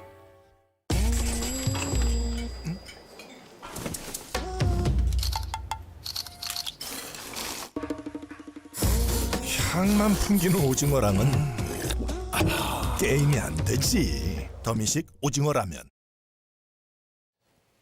네, JTBC 뉴스특보를 이어가도록 하겠습니다. 네, 윤석열 대통령이 오늘 아침 대국민 담화를 통해서 자신의 계엄 선포 행위는 고도의 정치적 행위였다라는 점을 강조했습니다.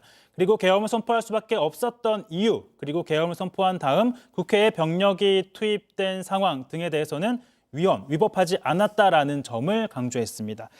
자, 조금 전에 이제 교수님과 함께 그 고도의 정치 행위의 사법 심사가 대상이 될 수 있느냐를 짚어봤는데, 박병일 기자, 실제로 이번 수사가 진행되는 과정에서 이 부분도 좀 중요한 쟁점으로 보이는 부분이죠. 맞습니다. 제가 아까 오늘 대통령의 대국민 담화를 사실상 검찰 진술서라고 말씀을 드렸는데, 아마 검찰 조사가 이루어지게 되면은 대통령은 이런 입장으로 변소를 할 것으로 보입니다. 다만 상충되는 증언들이 많이 나오고 있습니다. 특히 군 관계자, 사령관들로부터 상충되는 증언이 많고, 이미 정치인 체포조 14명의 명단도 이미 공개됐습니다. 정치인 체포조까지 동원했고 국회를 진입을 했고 선관위에 이미 계엄군을 투입을 시켰던 정황들이 너무 나왔기 때문에 이 내란 그 목적이 없었다라는 대통령의 주장이 과연 설득력을 가질 수 있을지는 좀 지켜봐야 할 것으로 보입니다. 알겠습니다. 일단 검찰, 경찰 수사 과정에서도 이런 윤석열 대통령이 주장하고 있는 내란죄에 해당하지 않는다는 이 논리를 과연 어떤 식으로 반박을 하면서 수사를 이뤄갈지 짚어봐야 될 것 같고요. 자, 그리고 오늘 오전 또 하나의 대법원 확정 판결이 나온 사안이 있습니다. 이 조국혁신당 대표가 징역 2년 실형이 확정이 된 겁니다. 조국 대표로서는 오랫동안 이어져 온 사법 판단의 마무리가 지어진 것으로 볼 수 있고, 또 이제 이틀 뒤로 다가올 탄핵소추안 표결 과정에서도 이 조국 의원의 한석이 어떤 변수가 될지도 관심이 모아지고 있습니다. 박병일 기자, 이 조국 의원, 조국혁신당 대표의 혐의, 어떤 혐의였고 어떤 결과가 나왔는지 한번 짚어보도록 하겠습니다. 예, 크게 두 가지입니다. 자녀 입시 비리하고 청와대 감찰무마 의혹입니다. 이미 2019년 12월에 재판이 넘겨졌고, 이미 지난 1심과 2심에서 모두 실형이 유지되면서 징역 2년이 선고가 됐습니다. 이번 대법원 판단은 이 검사와 조국 의원 측에 이제 상고를 기각한 겁니다. 원심 판결에 잘못이 없다라고 본 건데, 이 실형이 확정됐기 때문에 이 공직선거법과 국회법에 따라서 향후 5년간 피선권 것도 있고 의원직도 이제 즉시 박탈됩니다. 이제 사실상 다음 대선 출마는 어렵게 됐다라고 볼 수 있습니다. 그럼 곧바로 이제 수감이 되는 건가요? 그거는 이제 검찰 측의 형 집행을 봐야 됩니다. 이제 당장 검찰은 내일 이 조국 의원에게 자진 출석을 요청하겠다라는 건데, 일단은 대검찰청 측에서 이제 서울중앙지검에 이제 형 촉탁 명령을 내리면은 서울중앙지검이 이를 받아서 아마 형 집행에 들어갈 것으로 보입니다. 일단 조국 의원 같은 경우에는 윤석열 대통령을 탄핵시키고 감옥에 가겠다, 이제 형이 확정되기 전에 이런 식의 얘기를 했었는데, 사실 이번 형 확정 판결로 인해서 곧바로 이제 의원직은 상실하게 됐습니다. 그렇죠? 맞습니다. 그게 이제 이번 주 토요일에 있을 표결안의 변수가 될 수도 있을 것 같습니다. 일단 원래는 국민의힘에서 8표가 더 필요한 상황이었는데, 조국 의원이 이제 표를 잃게 되면서 이제 9표가 필요해진 상황이고, 다만 변수는 이제 조국 의원의 의원직을 승계를 어떻게 할 것이냐, 어느 시일 내에 승계가 될 것이냐가 또 이번 주 표결안의 변수가 될 것으로 보입니다. 알겠습니다. 이제 그 의원직 승계 작업이 곧바로 이뤄진다면 야권에서 8표의 이탈표가 나오면 이제 탄핵안은 이제 처리가 될 수 있는 상황이고, 만약 이틀 내에 의원직 승계가 이루어지지 못한다면 이제 여권에서 9표 이상의 찬성표가 나와야지 윤석열 대통령의 탄핵안은 통과될 수 있을 것으로 보입니다. 통상 과거 이제 의원직 상실령에 따른 비례대표 의원직 승계 시간을 보면 한 이틀에서 3일 정도 시간이 걸린 것으로 보이는데요. 네, 지금 조국혁신당 조국 대표가 지금 조금 기자 간담회를 가질 예정인데요. 직접 한번 들어보도록 하겠습니다. 기자간담회 시작하겠습니다. 조국혁신당 전 대표 조국입니다. 오늘 대법원 선고를 무거운 마음으로 받아들입니다. 존경하는 국민 여러분, 사랑하는 당원 동지 여러분, 당 대표로서 여러분과 함께한 모든 시간은 소중한 선물이었습니다. 모든 순간을 기억합니다. 창당을 선언한 날의 뜨거움이 비를 맞으며 외치던 구호가 광장에서 맞잡아 주신 손이 울고 웃으며 나눈 이야기들이 제 가슴 속에 여전히 선명합니다. 모든 얼굴 하나하나가 저에게는 등불이었습니다. 저를 앞으로 나아가게 했습니다. 여러분과 약속했던 염원을 완성하지 못한 채 잠시 떠나게 되었습니다. 법원의 사실 판단과 법리 적용에 하고 싶은 말은 있으나 접어두겠습니다. 이번 선고를 겸허히 받아들입니다. 법과 원칙을 지키는 시민으로서 책임을 다하겠습니다. 저는 잠깐 멈춥니다. 그러나 이는 결코 조국혁신당의 후퇴를 의미하지는 않습니다. 조국혁신당은 허술한 정당이 아닙니다. 창당 때부터 비판과 조롱이 있었지만 모두 견뎌온 탄탄한 당입니다. 당원 16만 명과 지지자 690만 명, 내란에 투쟁하고 있는 5천만 대한민국의 마음은 금강석처럼 단단합니다. 조국혁신당은 초심과 지향 그대로 굳건한 발걸음으로 전진할 것입니다. 촛불은 타오르고 있습니다. 민주주의와 선진 경제를 이뤄낸 주권자 국민과 함께라면 혁신의 불꽃은 꺼지지 않을 것입니다. 저 흉측한 내란의 바벨탑을 불태워 무너뜨릴 것입니다. 저는 국회에서 그 불씨에 숨을 불어넣지는 못하더라도 불씨를 지키는 5천만 국민 중에 한 사람으로 남을 것입니다. 조국은 여러분 곁을 떠납니다. 잠시입니다. 더욱 탄탄하고 맑은 사람이 되어 돌아오겠습니다. 그때는 분명 더 나은 대한민국이 되어 있을 것입니다. 저는 새로운 대한민국의 문지기로서 여러분 곁에 서겠습니다. 저는 여러분과 조국혁신당과 대한민국 국민을 믿습니다. 지치지 말고 행동합시다. 그리고 이루어냅시다. 이만 물러갑니다. 부디 건강하십시오. 웃으며 다시 만날 날을 기다리겠습니다. 감사합니다. 예, 오늘은 질문 기회를 많이 드리기는 힘들 것 같습니다. 서너 분 정도만 질문을 받겠습니다. 그런데 지금 카메라에 가려서 보이지 않습니다. 손을 들어서 저한테 표시해 주시면 제가 일어서서 확인하겠습니다. 민주당 의원총회가 진행이 되고 있는데요. 그 현장으로 한번 가보겠습니다. 이상으로 구호 제청 및 피켓팅을 마치겠습니다. 의원님들께서는 자리로 의원총회를 시작하기 전에 윤석열 대통령을 탄핵하라는 구호 제창이 있었던 것으로 보이고요. 의원총회에는 이재명 민주당 대표가 직접 참석한 것으로 보입니다. 일단 오늘 아침 윤석열 대통령의 대국민 담화가 있었기 때문에 그 대국민 담화에 대한 비판 입장이 나올 것으로 보이고요. 앞서 김민석 민주당 최고위원이 먼저 기자 간담회를 가지고 윤석열 대통령의 담화에 대해서는 이번 담화로 정신적 실체가 확인이 되었다. 윤석열 대통령의 발언, 이 실패할 계엄을 기획했다라는 발언은 극단적인 망상의 표출이고 불법 계엄의 발동이다. 그 불법 계엄 발동의 자백이다. 대국민 선전포고다라고 했고요.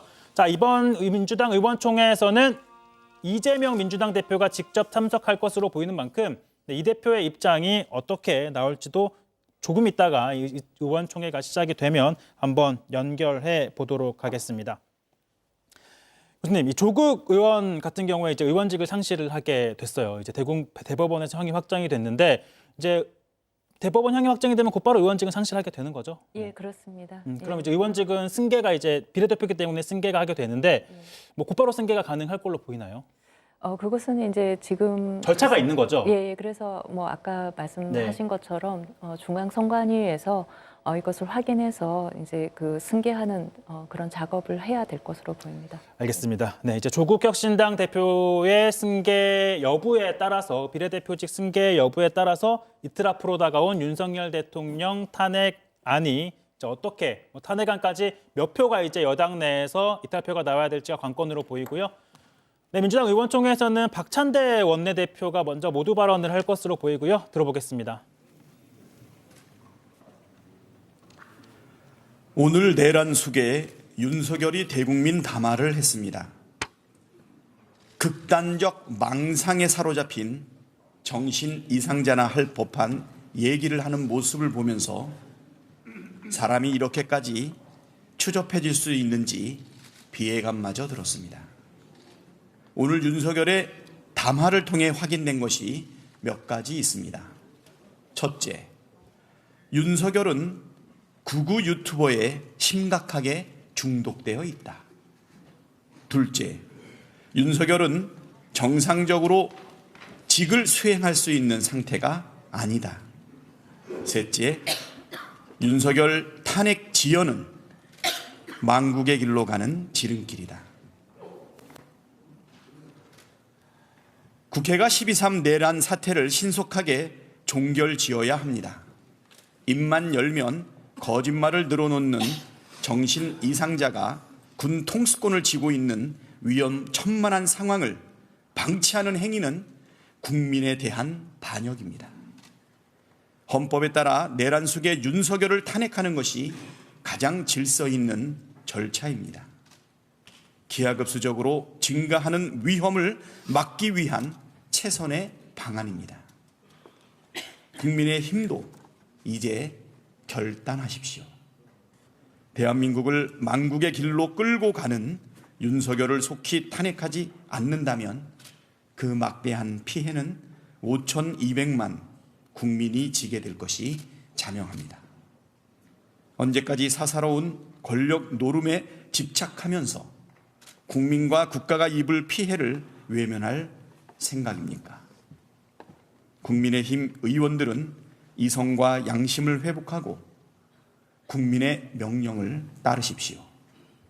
윤석열 탄핵 찬성 입장을 밝히고 탄핵안 표결에 동참하십시오. 이것이 마지막 기회입니다. 네, 민주당 박찬대 원내대표는 오늘 윤석열 대통령의 대국민 담화에 대해서 이렇게 평가를 했습니다. 내란 숙에 그리고 망상에 사로잡힌 정신 이상자다라고 극단적인 표현이라고 해야 될까요? 전 과도한 표현을 써가면서 이제 윤석열 대통령을 비판을 하고 있는데, 그리고 또 하나의 포인트가 있습니다. 극우 유튜버에 중독이 된 것 같다라고 표현을 했습니다. 이 부분은 아까 차구수님과도 얘기를 해봤지만 선관위를 압수수색을 하면서 윤석열 대통령이 선관위를 이제 조사도 할 수 없고 수사를 할 수도 없으니까 계엄령을 통해서 한번 확인을 해보려고 했다라는 지점이었는데, 과연 선관위를 계엄을 통해서 이제 강제 수사를 하려고 했던 점, 이 부분 어떤 점이 좀 위헌이고 위법인지 한 번 더 다시 좀 지적을 해볼까요? 그러니까 일단 그 계엄 선포 자체가 헌법상 요건을 갖추지 못한 것이기 때문에 그러한 그 비상 계엄을 합헌성을 전제로 한 포고령 자체가 위헌이고요.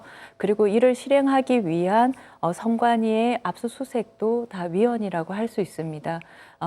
그래서 어떤 그 압수수색 영장 없이 어떤 압수수색 할 수 있다는 것, 이러한 그 비상계엄 조치를 이 선관위에다가 적용한 것은 그 자체 정당화되기 어려운 목적이자 조치라고 할 수 있습니다. 알겠습니다. 일단 박찬대 원내대표 같은 경우에는 이번 윤석열 대통령의 대국민 담화에 대해서 망상에 사로잡힌 정신 이상자다라고 격한 표현을 써가면서 비판을 하고 있고요. 그리고 방금 말씀드렸듯이 극우 유튜버에 중독이 되어 있는 것 같다라는 비판을 했습니다. 또 아울러서 국민의힘을 향해서는 이번 주말로 예정된 탄핵안 표결에 동참을 해야 한다. 라고 요구를 하고 있습니다. 국민의힘 같은 경우에는 최소한 8표에서 9표의 이제 이탈표가 나와야지 탄핵안이 통과될 가능성이 높은 상황입니다. 지금 국민의힘 내에서는 조금 전 진종호 의원이 공개적으로 찬성 입장을 밝히는 등 일부 의원들이 공개적으로 탄핵에 찬성한다라는 입장을 밝히고 있긴 합니다만 여전히 국민의힘 당론은 반대다라는 게 새로 선출된 권성동 원내대표의 입장입니다. 과연 국민의힘이 당론을 바꾸게 될지 혹은 국민의힘 의원들에게 자율투표를 맡기게 될지는 이제 의원총회를 통해서 결정이 될 것으로 보이고요. 그리고 또 한 명의 중진 의원이 있습니다. 윤석열 대통령 탄핵에는 다소 부정적인 것으로 전해지고 있는 오선의 나경원 의원의 입장을 한번 직접 들어보도록 하겠습니다.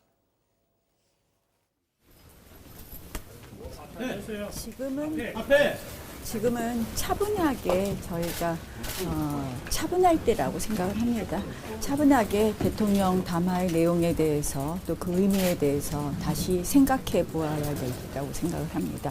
매우 무거운 때이고 이럴 때일수록 우리가 헌법과 법의 절차에 따라 앞으로의 상황을 정리해야 된다고 생각합니다. 의원 이번에 탄핵안 발의한 것 관련해서 의원님께서는 당론 관련해서 좀 어떤 입장이신지, 참석을 해야 된다는 입장이신지 아니면 오늘 다시 의원총회에서 논의될 거라고 생각을 하고요.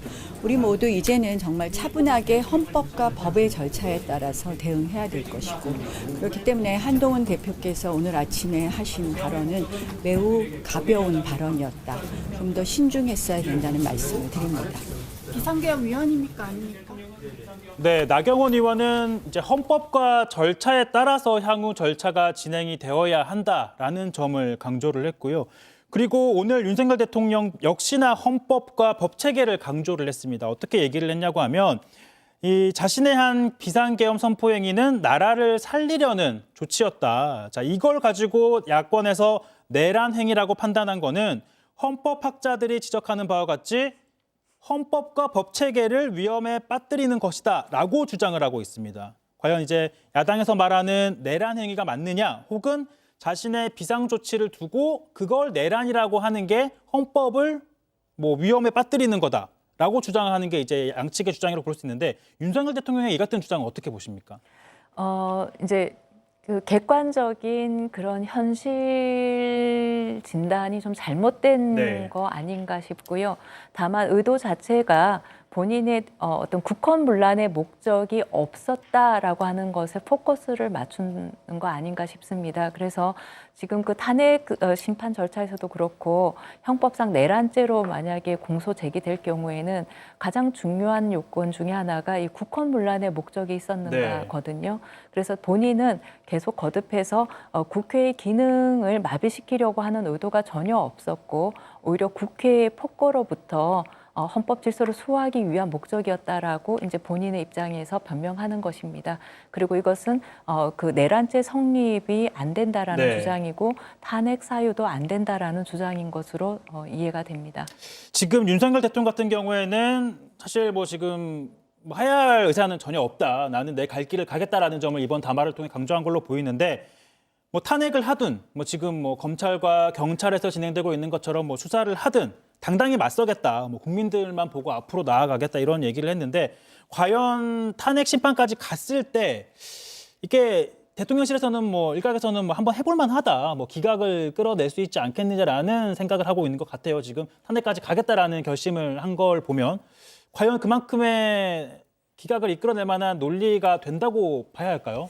그러니까 이제 지금 중요한 점 중에 하나가 그 국헌문란의 목적이 인정되는가가 굉장히 중요한데요. 그것과 관련해서 그 배치되는 어떤 증언들, 특히 이제 계엄 해제 요구한 의결 정족수가 안 되니 국회의원들을 끌어내서 가두라라고 하는 그러한 증언의 사실인지 여부가 일단 제일 관건인 것 같고요. 그리고 그 밖에도 이제 그 불법 유력 정치인들과 언론인, 전 대법원장이나 대법관 이런 사람들 몇몇 인사들에 대해서 불법 체포 감금하라고 한 지시를 받았다라고 하는 증언이 나왔는데 그러한 증언이 사실인지 여부 이런 것들이 좀 수사를 통해서 밝혀져야 되고 헌법재판소 심판 절차에서도 굉장히 쟁점이 될 것으로 보입니다. 이러한 추가적인 불법이 없다면 네. 없다는 전제하에 그리고 윤 대통령이 오늘 그 담화에서 본인이 밝힌 것들이 모두 다 사실이라는 전자에서 보면은 계엄 선포를 상황이 아닌데 착각해서 큰 잘못을 저지른 것은 맞는데 네. 이것이 어떤 파면을 정당화할 만큼의 어떤 불법의 중대성은 인정하기에 부족한 거 아니냐 이런 어떤 논리로 이끌어갈 수 있어 보이고요. 그것에 대해서는 좀 다퉈볼 만은 하다. 네. 결론은 어떨지 모르겠으나 네. 아주 매우 치열하게 다툴 것으로 보입니다. 네, 일단 뭐 가장 이제 앞선 과제는 이제 오는 주말에 이루어질 탄핵안 표결이 어떻게 이루어지느냐인데 사실 윤석열 대통령이 한 닷새간 침묵을 하고 있다가 이제 탄핵안 표결을 앞둔 이틀 전에 오늘 대국민 담화를 했잖아요. 그 배경을 뭐 어떻게 좀 해석해 볼 수 있을까요?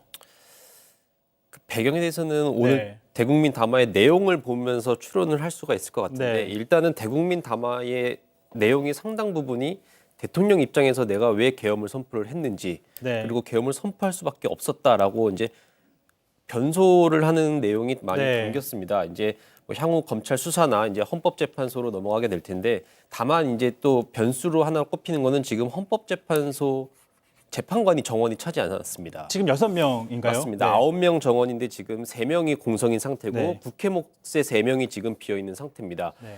만약에 대통령의 이제 파면 절차를 논의하는 과정에서는 일단 6명에 대해서는 심리는 할 수 있다고 헌법재판소가 결론을 내렸지만 이 최종 결론을 위해서는 지금 헌법재판관 9명이 모두 정원이 채워져야 하는 상황입니다. 그 박근혜 전 대통령 탄핵 심판 사례 때도 보면 사실 정원이 9명인데 8명이서 진행이 됐던 걸로 기억을 하고 있거든요. 하지만 당시에는 이제 8명이 만장일치로 이제 거의 박근혜 대통령을 탄핵을 확정을 했었는데 자, 이번 같은 경우에는 지금 현재로서는 6명이기 때문에 물론 의결 정족수는 맞잖아요. 6명이기 때문에. 심리는 가능합니다. 심리는 가능한 거죠. 그럼 확정 자체도 현재로서는 뭐 쉽지 않다고 봐야 될까요? 6명으로는 네. 확정 판결을 내릴 수가 없습니다. 정원을 채워야 합니다. 근데 만약에 이제 수사와 맞물려서 네. 대통령에 대해서 구속영장이 발부가 됐거나 그랬을 경우에는 그러면은 비어있는 헌법재판관을 누가 임명을 하는 거냐? 네. 국무총리가 대통령 직무대행을 하는 국무총리가 임명을 해야 되는 거냐? 이런 문제들이 남아 있기는 합니다. 알겠습니다. 지금 오는 주말 2차 탄핵 소추안 표결을 앞두고 윤석열 대통령이 오늘 이렇게 닷새간의 침묵을 깨고 입장을 발표한 걸 두고 여러 가지 해석이 나오고 있는 상황입니다. 일단 뭐 방금 말한 것처럼 뭐 헌재의 탄핵 심리를 앞두고 뭐 그 염두에 두고 자신의 뭐 계엄 선포 행위 그리고 그런 것들을 정당화하는 논리를 주장을 한 걸로 보이고 또 이제 검찰과 경찰에서도 국무위원들에 대한 소환 조사가 이루어지고 있는 상황이잖아요. 어떻게 보면 그 소환 조사를 하고 있는 국무위원들에 대한 뭐랄까요, 뭐 대통령의 일종의 뭐 메시지 그렇게라도 해석이 해볼 수 있지 않을까요? 일단 그 계엄 선포를 논의했다는 국무위원회에서 누가 참석을 했고 네. 어떤 말이 오갔고 이런 거를 검찰 입장에서는 당연히 조사를 해야 합니다. 네. 어제 박성재 법무부 장관이 국회에 나와서 한 말이 있습니다. 회의록을 작성하는 인원도 없었고 이게 원래 통상적으로 이루어지던 국무회의가처럼 이루어지지 않았다. 네. 한두 명씩 들어가서 대통령 얘기를 하고 뭐 설득을 하고 뭐 우려의 목소리를 전달했다. 그러니까 국무회의의 요건을 제대로 갖추지 않았다라는 의혹도 나온 상황이기 때문에 과연 그 국무회에서 어떤 얘기가 왔고 어떤 네. 구성 요건을 제대로 갖췄는지는 확인을 해봐야 아무래도 됩니다. 그 계엄 선포하는 과정에서 절차적인 하자가 있느냐가 또 핵심 쟁점인 걸로 보입니다. 자, 조금 전 진행된 민주당 의원총회가 끝났고요. 지금 대변인이 나와서 이제 브리핑을 하는 걸로 보이는데 들어보겠습니다. 윤석열 씨 대국민 담화에 대한 긴급 공정사회포로 입장문을 발표하겠습니다. 네, 책임연구위원 맡고 있는 장영태 의원입니다. 그럼 바로 기자회견문 낭독하도록 하겠습니다. 윤석열의 대국민 담화는 극우 유튜버 광신도의 대국민 선전포고다. 내란 숙의 윤석열을 긴급 체포하라. 한시가 급하다. 윤석열은 본인이 내란 숙의임을 스스로 밝혔다. 국민들은 극우 유튜브 광신도의 말에 분노할 수밖에 없었다. 이 광신도의 모든 말을 반박할 가치도 없지만 한 가지는 짚고 넘어가겠다. 국회에 경고하기 위해 비상계엄을 선포했다면 국무위원들을 퇴청시켜 다시 모이기까지 오랜 시간이 걸리지 않았을 것이다는 이런 헛소리, 억지, 야당 탓으로 얼룩진 미친 소리가 전국에 퍼졌다. 먼저 수사기관은 즉시 윤석열을 긴급 체포하라. 극우 유튜버 광신도임이 드러났고 스스로 내란 수괴임을 인정했다. 둘째, 검찰은 수사에 손을 떼라. 검찰은 수사권이 없다. 오히려 김용현, 윤석열을 봐주고 보호할 우려가 크다. 내란 수괴 윤석열이 임명한 검찰총장 하에서 수사를 하겠다는 건 어불성설이다. 셋째, 국민의힘은 탄핵에 동참하라. 오늘 담화를 보고도 국민의힘은 탄핵에 동참하지 않을 것인가? 정녕, 민주주의 헌정질서, 대한민국의 미래를 걱정한다면 탄핵에 동참하라. 표결에 불참한다면 정치 생명을 걸어야 할 것이다. 위의 세 가지가 모두 관철될 수 있도록 국회 공정사회 포럼은 국민과 끝까지 함께하겠습니다. 2024년 12월 12일 국회 공정사회 포럼 1동. 저희 국회 공정사회 포럼에는 더불어민주당과 조국혁신당의 황운하 원내대표, 또 사회민주당의 한창민 의원 등이 함께하고 있습니다. 예, 조금 보충하겠습니다. 두 분이 오늘 오기로 하셨는데 못 왔고요.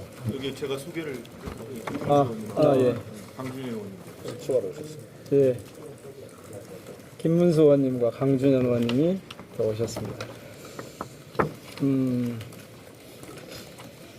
긴급 체포는 영장이 필요하지 않죠. 내란죄는 긴급 체포를 할 수 있는 사안이고요. 그런데 누가 할 것인가? 이건 검찰이 아니고 국가수사본부 특별수사단이어야 된다고 생각을 합니다.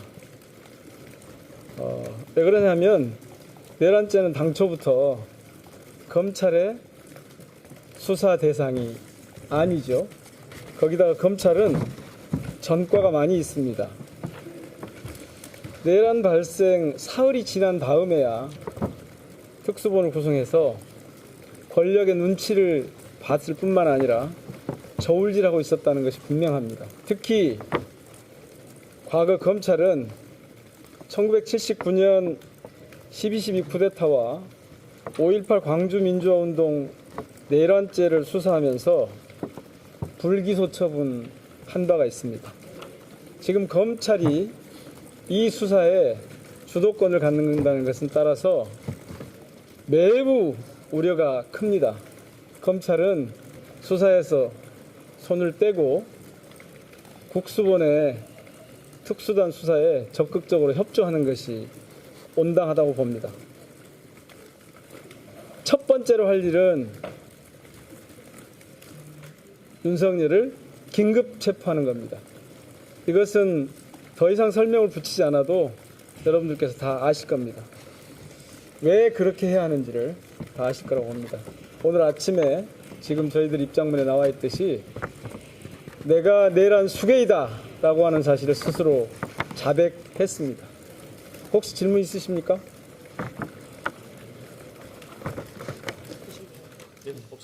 네, 민주당 의원총회 현장은 아니었고요. 민주당과 조국혁신당 등 야당 의원들로 이루어진 공정사회 포럼에서 방금 발표한 입장입니다.